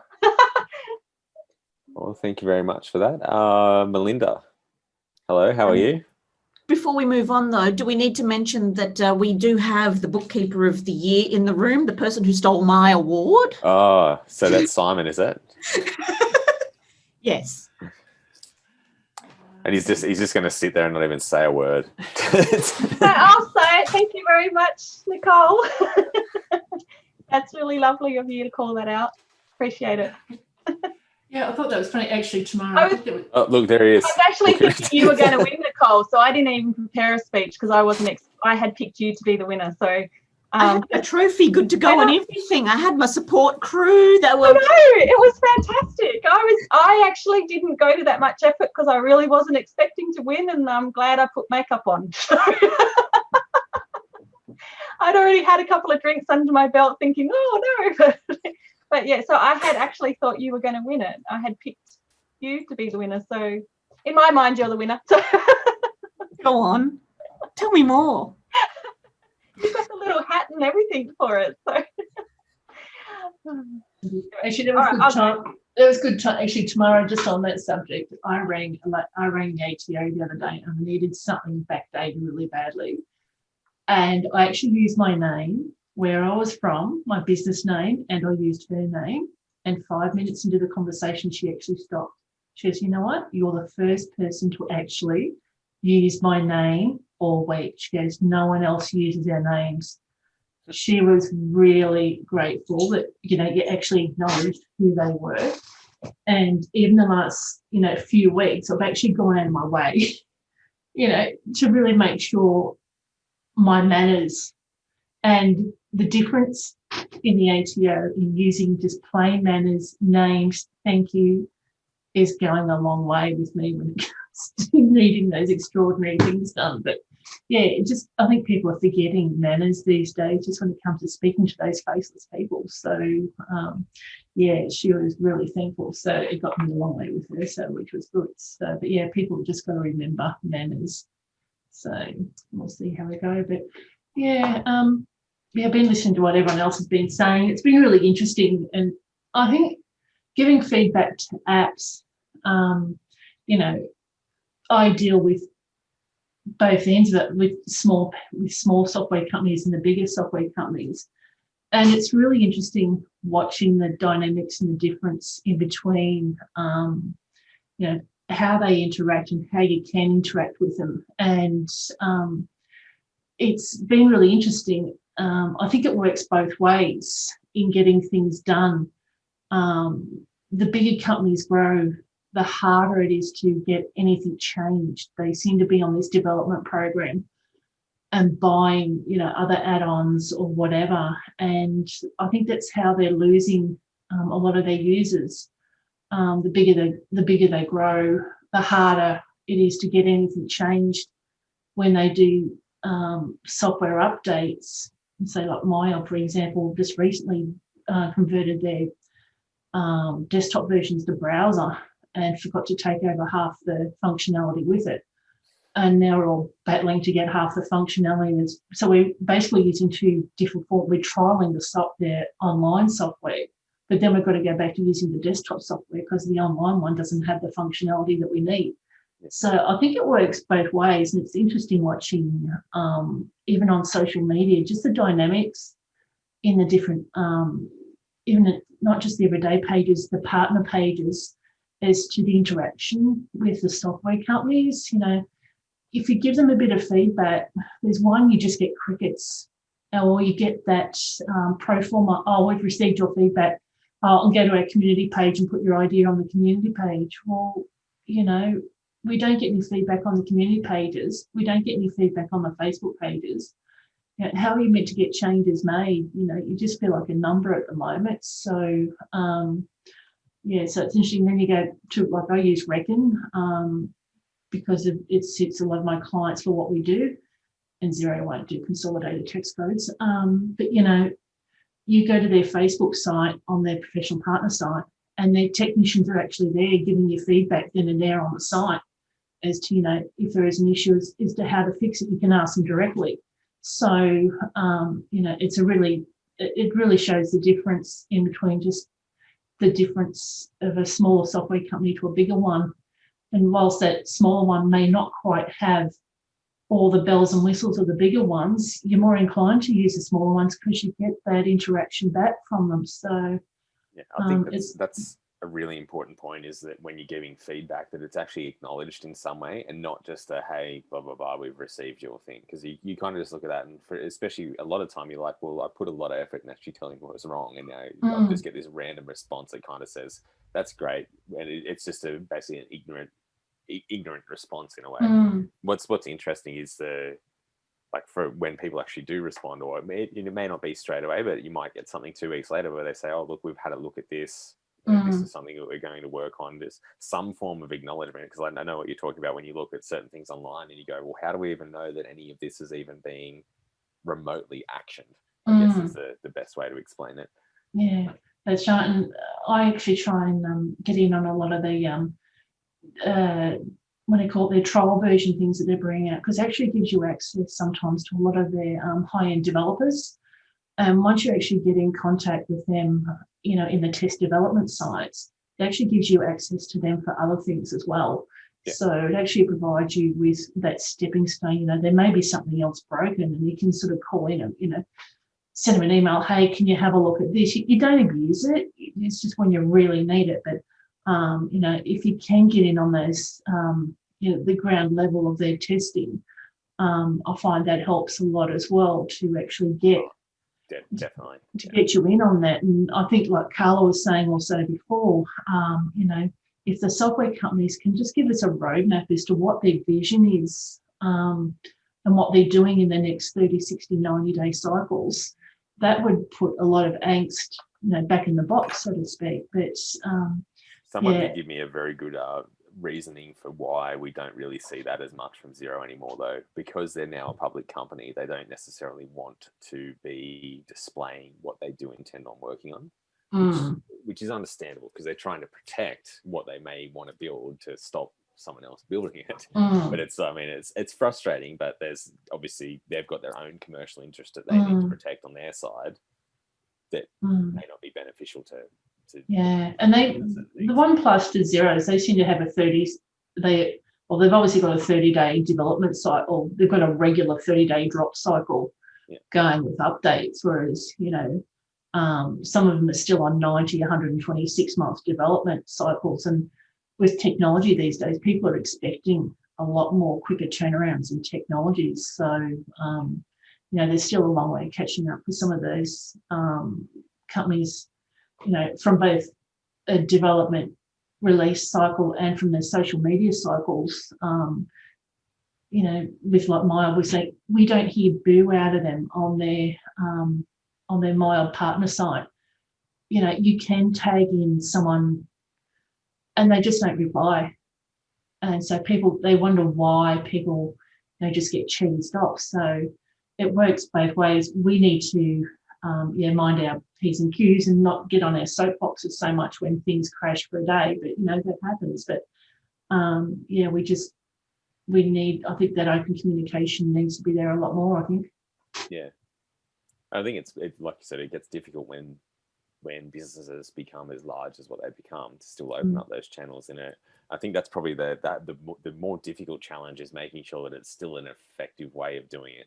I think that's probably where the challenge lies for a lot of the companies as they get larger, to make sure that they're still allowing that feedback system in it. Yeah. I'm trying to think if there's any real businesses that I'd say are, you know, exceptional at doing so, but I can't think of any. Like, and I don't mean that they're bad at doing it. I'm just trying to think of any like absolute standout, just really odd ways of handling that problem, but I Yeah, can't think of it. I think they just need to talk to us more. Be like, maybe not give us as they get bigger. The 60 and 90-day roadmaps, maybe not, but just talk to us more. I don't know. They used to talk about a hierarchical structure and a flat structure. Just talk to us, and maybe if they're more open in the way and what they're doing, that will provide incentive for people who have got vested interest in selling their programs. So yeah, that's a good point. Mm. Oh, thanks very much for your 2 cents. Simon, how are you? Bookkeeper of the Year. Since everyone else's webcam's off, so I'm assuming Omar said that he's out, and I'm assuming Michelle's probably floating around, but everyone else have already spoke to, so it's just yourself and Michelle that will be next. Just us, is it? Yeah. Bookkeeper of the Year is very good, although I was very disappointed. I don't know if Nicole saw, but that's not a cup that you have there. No. That's a cup. Is this actually the Bookkeeper of the Year award, or is this something else? Is this another achievement? You're going to make us all feel horrible because you're great at doing everything. Awesome at everything, Beau. Yeah, that's the problem. It was just a cup for being awesome. We should celebrate that. I appreciate that.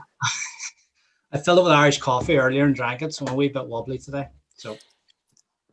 But all good. What are we discussing today? We're discussing the appropriate ways you give feedback to apps that you use, and if you do give feedback to apps, and if you've made mistakes in the way that you've done it in the past. Okay, so yeah, we give feedback to apps quite a bit actually with some of the ones we use. We tend to go for sort of smaller ones to start with, just to see we get a better response from those sort of guys. I think that's because they're a bit more agile. Yeah. I'm also CFO of a startup, so I'd be interested to see what other people have done on this subject. But yeah, feedback stuff I think is quite important. I mean, all apps need feedback. I think the basic problem with an app that tries to do so much for everybody is it has to be generic, and therefore you tend to find, I know certainly in one of our apps, people want bespoke, but it's very hard to design bespoke when you're trying to design sort of across the board for everybody. And people get frustrated then in their feedback because they're looking for this, what seems like a very simple request, but actually when you go to the design team, they tell you that they have to rewrite it for 2 weeks. And all that sort of stuff. And actually there's maybe no commercial gain from our side in that small tweak. But some of the better ones, I mean, we're using in the practice now one called Santa, which is a practice management app. Yeah. I'm not sure they're in Oz yet. I've seen it advertised, but I'm not sure if they sort of actively are after the Australian market. No, I'm not sure they are. I know they're in South Africa, so I was interested. Jono's not here, but I'm not sure they've got to Oz yet. But their support's quite good, and they're quite. They've designed it in such a way that you can tweak it yourself and do some of the programming, not programming obviously, but they have enough forms and drop boxes and stuff that you can customize to make it feel like you're programming it a little. Yeah. Their support seems to be quite good in the way they go about it as well. They would have Facebook live sessions, and they'll have support one-on-one sessions as well, and they'll come in and they'll sit with you and help you design a form or do something. So but they're small. I wouldn't say they're small. I'm not sure what size they are, but they're certainly smaller than some of the bigger guys anyway. Yeah. So I think size has a lot to do with the quality of feedback in apps, or the quality of apps. Definitely the I guess the actioning or the responses to it. I think most apps when they're brand new are not necessarily as focused as they would be as they get bigger. So they tend to actually, they take on a lot more, and they're more interested very early on in learning as much as possible to try and deliver as best as possible. But then as they get bigger, I think they start to then dial in and get more focused on, okay, well, what makes sense to put into the app, rather than just, making sure you're ticking every box for every single person. No, absolutely. Yeah, I think I think a lot of them probably just use the early users as guinea pigs, really, just to find out what actually works and what doesn't work within the systems. Yeah. And actually, and you probably know yourself, most apps start up. Their actual original vision probably isn't where they're going to end up after about 2 or 3 years of development. 2 or 3 years, 2 or 3 months for some people. Yeah, sorry, I was being kind. Yeah. Yeah. I know ours started off as a reading list for university students and has turned into some sort of online collaboration tool for marketing gurus. So not where it started out 4 years ago, but still going. Getting customer feedback's a big thing. So yeah, exactly. Well, any other gems from this morning from anybody? Well, it's afternoon for everyone here, but it's. Do apologize. Yeah. No, I guess the key thing was very much on the same sort of thing as what you're talking about, that it is important and it's an appropriate way of doing it. And generally most apps when they're smaller are the ones that are most reactive to feedback. And the other thing we spoke about a little bit, because there was a couple of, well, Emma's still in the chat, if you've got other people that use the same software and have the same issues, that you try and band together with a similar voice, rather than sort of getting lost in noise of everyone describing basically probably the same problem, but in a different way, that you actually all collectively come together on like, hey, this is an issue, so that when you are approaching a software company, that they're aware that it's not just little old me over here complaining about something or saying you should do this. It's actually a bigger group of people that all have the same potential problems. I think where they've done that almost, some of the ones I've seen where they've done it almost through Facebook groups and things like that, there where it's a concentrated, it's a specific group for their users. You tend to find little things come out of that. Somebody will say something you hadn't thought of, and then everybody jumps on the bandwagon. Yeah. And then suddenly something happens at the other end of the app. So yeah. Good. Exactly. All right. Thank you for your contribution. And I was going to go to Michelle, but I will ask Brooke now that you're back, just because I want to hear from your side of it. Actually, some tips and points for all of us people that use the software, how we should be kind and what's it doing. I feel like it's my time to shine. I've been waiting for this moment. Sorry, I did have to run. I went to the gym, so no, my hair's not done. I just took it out of its ponytail and tried to wipe the sweat from my face, so excuse me. But the only thing I would kind of wanted to contribute was around how apps like to receive feedback, because totally understand that there's always things that pop up and there's always things that you want to be, you want to see, or things that you do like that you want to see more of, or things that you don't like that you want to see less of. But I wanted to bring to you maybe a concept that was introduced to me while at Practice Ignition called lifting and digging. When it comes to feedback, what we try to do when listening to feedback is lift or dig. So for example, people might come to us and with comments or questions along the lines of, I wish reporting was better.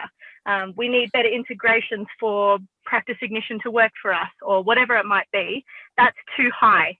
So we try and dig to the root of what the actual issue is, or what they're trying to achieve. Or alternatively, it might be too low where we need to lift it. So like, can the proposal export include a list of services for each of our proposals? There should be a setting for each user to be able to access different levels of the dashboard, etc. So then that's too low. So then we need to kind of lift to find the root of the issue. So too low, that I've just written notes because I was thinking about this afternoon because I knew it was happening. When the communication or the feedback is too low, the customer or you guys or whoever will often have invented a solution that you want us to build. So you're coming to us with a solution already in your mind. So more often than not, we're never going to achieve that because we're not going to build a solution for your one problem. Or if it's too high, again, we need to if it's too high, then it's not actionable and it's too vague. So that along the lines of that, I wish reporting was better. Well, it's too obtuse. We need to actually find out what the root of the problem is. So if the communication or the feedback that you're giving is too high, we'll come back to you and ask questions along the lines of, can you give me an example, or take me through what you were doing when you realized this particular issue. So as opposed to it just being, I wish reporting was better, like let's actually provide an example of that, or what are you trying to achieve and how are you trying to achieve it, and what are the issues you're running into along the line. Or again, if it's too low, we'll try and ask questions to lift up. For example, what outcomes are you looking to achieve? Why is this important? Can you explain the advantage of this in your day-to-day workflows, et cetera, et cetera. So I'm happy to maybe find some resources that we have internally around lifting and digging. But yeah, as opposed to it being, I want this feature because, you know, I wish reporting was better, or I wish the dashboard had this button in this location. There's so much thought pattern. We don't create things for the sake of creating things. There's so much thought and process behind each development. And does every app always get it right? No, not at all. This is why we require your feedback along the way. This is why there's beta versions before full releases. But yeah, your feedback is imperative to us getting better. But the better your feedback, not being too high, too low, lifting and digging, will result in actual actionable pieces for us to take away to the dev and product teams. That can actually be actioned. Yeah, and it doesn't always work in the time frames that everyone wants it to. I totally get that. Yeah. But yeah, don't ever think, I can only speak for me and my team, but don't ever think that the feedback that you give just goes into a list somewhere. It doesn't. It gets looked at by our account management teams, our product teams, our dev teams, all the time. And we have, yeah, boards and all kinds of bits and pieces collating your feedback. But it does need to, as Beau said 100 times over, it does have to fall into what are the priorities and what's the vision and the purpose and the roadmaps moving forward. So I hope that's helpful from an app perspective. But yeah, I'll try and find that resource that Jan has given us around lifting and digging, because I feel like it will help you communicate better with your account managers or whoever your wranglers are, as Nicole put it earlier. Another way that I like to look at doing things like that as well is if you're trying to achieve a certain result that may not be there, that you actually say the steps that you've done to get towards that result. So if it's a reports are really good ones there, because occasionally we get ones from like our clients that say, I just don't run this report and it doesn't look right. And we're like, and it ends up being that email ping pong of like, what doesn't look right? Well, I'm trying to do this. What now? So, all of the guys that I have in our team, I always say to them, like, I'll look at the emails that they send to people and I'm like, one email, and they look at me like, what are you talking about? And I said, you need to be able to really clearly and concisely say to someone in a really simple way what you want or what you need. Like, you don't want to be, going back and forth because it just takes more time. So that's my dog. But like normally if I was to send something through like a report from Practice Ignition or something, if it didn't look the way that I wanted or I expected, like you said, if there's a particular result, I'd say, this is what I'm looking for. I've done this report. Can it do X? Because it gives them enough information to get to the point where they actually say, well, no, we can't do that. Or they might say, well, there's this other report that will achieve that result. So you're giving the support team or someone that you're trying to get feedback from enough information to actually come back to you and say, well, this is how you're going to actually get it in the overall, rather than, trying to eliminate the guessing game for people. Like, you don't want to make it a puzzle. You want to make it as simple as possible for someone on the other side to, and the thing that you remember is like people, I'm sure that guys, I'm not sure what the numbers would be. I'm sure you'd see a significant amount of these requests per day too. So especially when, like you said, the lifting and digging or high and low, I'm sure that when you receive something where you don't necessarily have to do that exercise, you're not then having to go back and try and sectionalize it and get a further response from someone. You're actually just able to go, okay, cool, we can actually work with this. Yeah, 100%. And I think too, if there's one key takeaway, don't come with feedback with a solution in mind. Obviously you have specific outcomes that you're wanting to achieve, that, therefore you're asking or you're providing feedback. But be open to, I think coming to app providers with the solution of, you know, this is what I'm trying to achieve, and it will be made easier if this button exists. Like, that's not helpful for anyone. But if you provide, like, this is what I'm trying to achieve, and this is how it affects my day-to-day workflows, et cetera, like that's gold for us. So always be providing feedback. Like, we love it, but the more clear and concise and outcome-based the feedback, it's going to do wonders for you, and it's going to do wonders for our product and dev teams as well.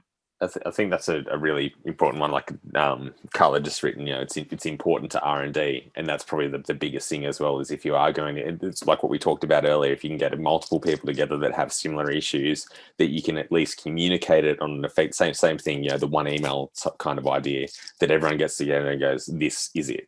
Rather than it being so many different people probably explaining or trying to explain the one same thing, but it getting lost in translation. And like you said as well, Brooke, like making sure that you're actually relating it back to why it's problematic in an organization, or what it's actually going to solve overall in an organization, rather than it just being, oh, I need this report fixed for me, so that, you know, you understand the overall value, like as that, you know, the person making the app, as to where that's going to sit and whether it's going to be beneficial overall as well.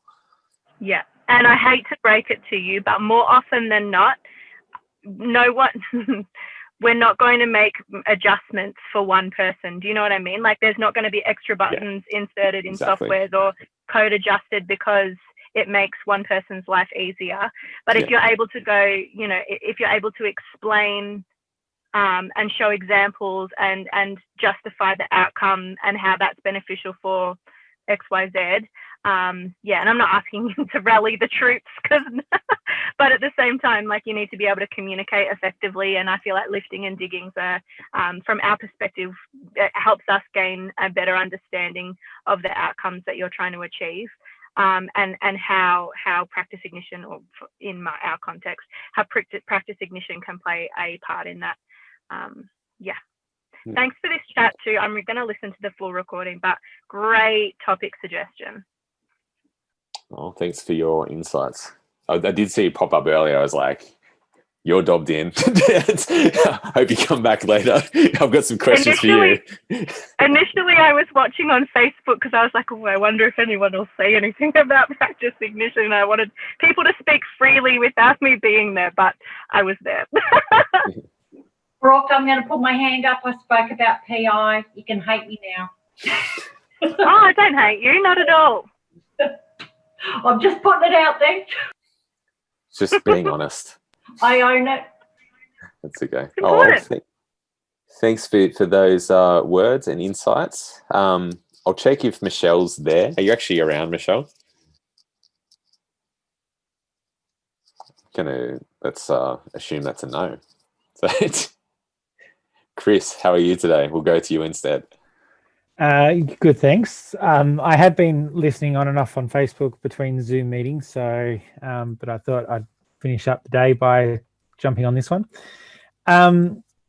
Great topic, but I'm in a probably different situation because I'm actually at the start of my business journey, and one of the things that I'm doing now is learning all about the apps and connecting with people with the apps and stuff like that. So the feedback I'm getting from other bookkeepers and stuff about is what apps should I look at and what apps should I go to. So that's the sort of feedback I'm getting, and I'm hearing a lot of good and bad, good and constructive criticism as well with apps as well. So, and giving that feedback is also good because the experience that I'm receiving from other apps is pretty good as well at the moment with when I'm looking at signing up to them as well. Yeah, so you're getting kind of like the feedback based on a user experience more so rather than providing feedback to, which I'm sure you'll get into that realm as well if you're just starting out, like actually sort of being able to, you know, encourage and influence the way that something might be developed in the future. Yeah, and exactly. And other areas that I've noticed, like in other systems that I've used in the past, like with the virtual assistant stuff I do, there are some apps that I won't even touch because they don't perform for the client's ability and for the clients what we want and all that sort of stuff. So like time management software and stuff like that, there's some out there that just don't work, and you can't provide feedback because their customer service is really crap. Yeah, exactly. I think that's another thing to be conscious of, is especially if it's a new business, that you don't want to be caught out with having to chase things like that, I guess. Yeah, and absolutely. And also we talk about giving feedback, but also we need to remember that, and I've just been listening to someone talk, but we also got to remember that these are actually human beings behind these apps, not just yeah, I had a big talk about that earlier, because someone was saying that they'd said like thanked Xero support and got sent gifts, and I was just saying that that's a great thing, but it's also a really horrible thing that it's got to that point where they're treated so horribly that they're over the moon when someone treats them nice. Yeah. And also remembering that at the end of the day, we just want to, if we're having a really good experience with an app, then we should actually reach out to them and say, hey, we love your app as well. Exactly. So often we forget about that side of things too. Yeah, acknowledging the positives rather than the negatives. Yeah, absolutely. Even better than as well as reaching out and letting them know. Like, you have no idea how valuable it is leaving a review or a testimonial on one of the general ledger marketplaces. So like your Xero app marketplace or QuickBooks or whatever it is. It makes such a difference. It honestly, as well as like giving the feedback. If someone ever says to me, I love Practice Ignition, blah, blah, blah, I'm like, awesome, thank you so much. I'm going to share that with the team, but would you mind? Because it just makes a difference for people that are in the decision-making phase. And it has that kind of peer-to-peer level of like, what do you call it? What do you call it when other people love stuff and that, like recommendations? So if you do feel a thing, cult. But isn't that this industry? Who would have thought? But take like 60 seconds out of your day to write a little review and make a social or community manager's day. Yeah, absolutely. And I'll just let you know, Brooke, I've actually signed up to Practice Ignition yesterday. Oh, good choice. Wise choice. Wow. Well, any questions, I'll pop my email in the chat, but reach out anytime, and glad to have you on board. Welcome to the cult. And Carla, this community is a cult, and I love this community. So I just need to bring up as well, just because I like when because to be honest, accountants are generally the most horrible at selling product. So Simon has actually put in a product that he's working on, orison.co, so everyone should go and check it out, because I appreciate that he was I'm on it now. Put that out. Where's the beta? Let me try it. Yeah. Let's have a look at it. That's a discussion for another. I think did we already do a chat about that, like how to sell services? I think I might have led that one, maybe. Yeah, well, thanks for that. I think that's pretty much everyone, because I think Michelle and Amar are away from keyword. I was going to say AWOL, but AWOC. It's a different way of saying it. So thanks for everyone that's stayed on for all of tonight. Thank you so much, Beau, for what a really sensational discussion. Every time you come on board, we really appreciate it. It's always a sensational discussion, and I think we've really surfaced some interesting content that probably we need Amar to review and summarize and send to all the app partners, except for Brooke, because Brooke knows it all. And I have tweeted about how awesome Brooke is, and we can all like and retweet that. But there was so much great content today. Thank you so much, Beau. My only tiny thing to add to that, which I think has really been covered, but I use, being a creative, I use Snagit, and I use tools to actually capture or Loom to actually capture the problem and send the problem or the issue that I'm having in, and very much describe the case study, which was covered completely in there. And for me, I identify battles and wars, and I try and win the war. rather than the battle.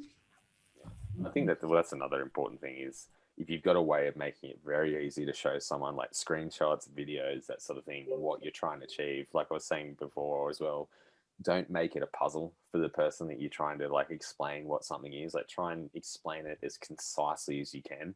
Like there's been some things that I've tried to explain to Xero and then realize that, oh wow, like, sent it and then went, wow, that's just not going to make any sense. And then gone back and done a video or done something to say, look, this is the report I use. This is what's wrong. This is why it's a problem, rather than just sort of explaining it in a poor manner in the first place.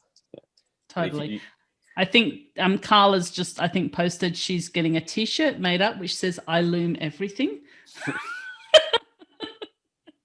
was going to say as well, if you've got a Mac, if you've got like QuickTime Player's actually got a built-in screen recorder as well. So without having to get any software, you can just right-click on it and say screen recording and select whatever part of your screen that you want to record. So how do you share that? How do you share it? Oh, like that's if you wanted to do something where you've got to email support, for example, because it just saves as a file. It doesn't necessarily like. But sometimes the support doesn't receive files. Yeah. So that's so Loom gives you the online link, doesn't it? Yeah. The best bit about it is that it tells you when they've opened it or viewed it, and so you know that they've not just fluffed over your message and that they've actually watched and viewed it. Yeah, exactly.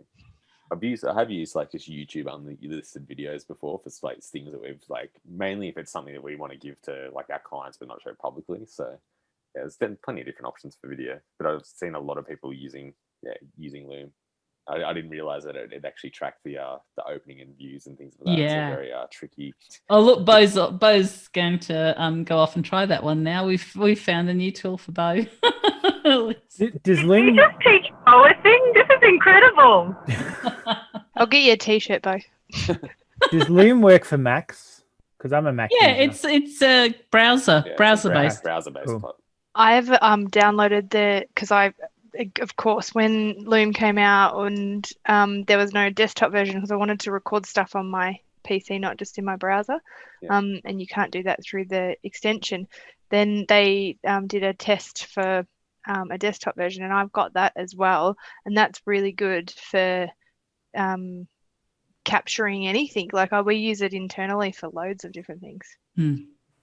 Surprising what you can do with different like video software now. Like I've been doing just basic Xero videos and stuff, and I had software that you could kind of set it up as if you're just sitting in front of someone talking, like kind of like a live stream scenario, and then record everything or live stream it. Or it's pretty phenomenal what's achievable with very little, I guess, these days.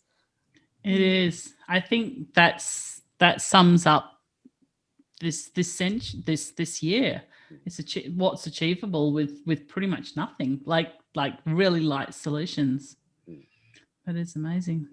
But thank you very much, Beau, for giving up your afternoon for a community chat. Really appreciate it. Really helped people, helped move them along on their journey, as well as supporting them. So hope everyone has a wonderful evening. Hope everyone in Melbourne, which I think is only you, Carla, has a wonderful evening. I'm not sure what the lockdown's like in Ireland at the moment, but I think Carla's doing it hardest. We're not too bad now in regional. We're in a bubble, so being on the border of New South and Vic, there's like a bubble where we're allowed to travel. And you're not allowed it. Okay, good. Yeah. Have a bit of movement. And on the other side of the river, there's no masks. On this side of the river, there's masks. So I'm thinking about going camping on the other side of the river this weekend. Are you allowed to use your boat yet, Carla? Yes, we went out fishing last weekend. Oh, did I see photos on Facebook? No, I didn't do the maiden voyage. Actually, when I say we went out fishing, we actually didn't even put the rods in. But we went out for a cruise because there was Michelle Grisdale was here. There was a small window of weather opportunity, so we quickly went out and spent a few hours in the boat. And then I think Friday's bad weather, but Monday is supposed to be good weather, so I might be taking Monday off next week. Publicly putting that out there. The start of JobKeeper 2.0. I don't know. We'll see. You take it off. You deserve it. Oh, thanks. I think I do too. You do. Bye, everyone. Have a great Dave, Simon. Have a great evening, everyone else. Bye. Bye. Bye, Brooke.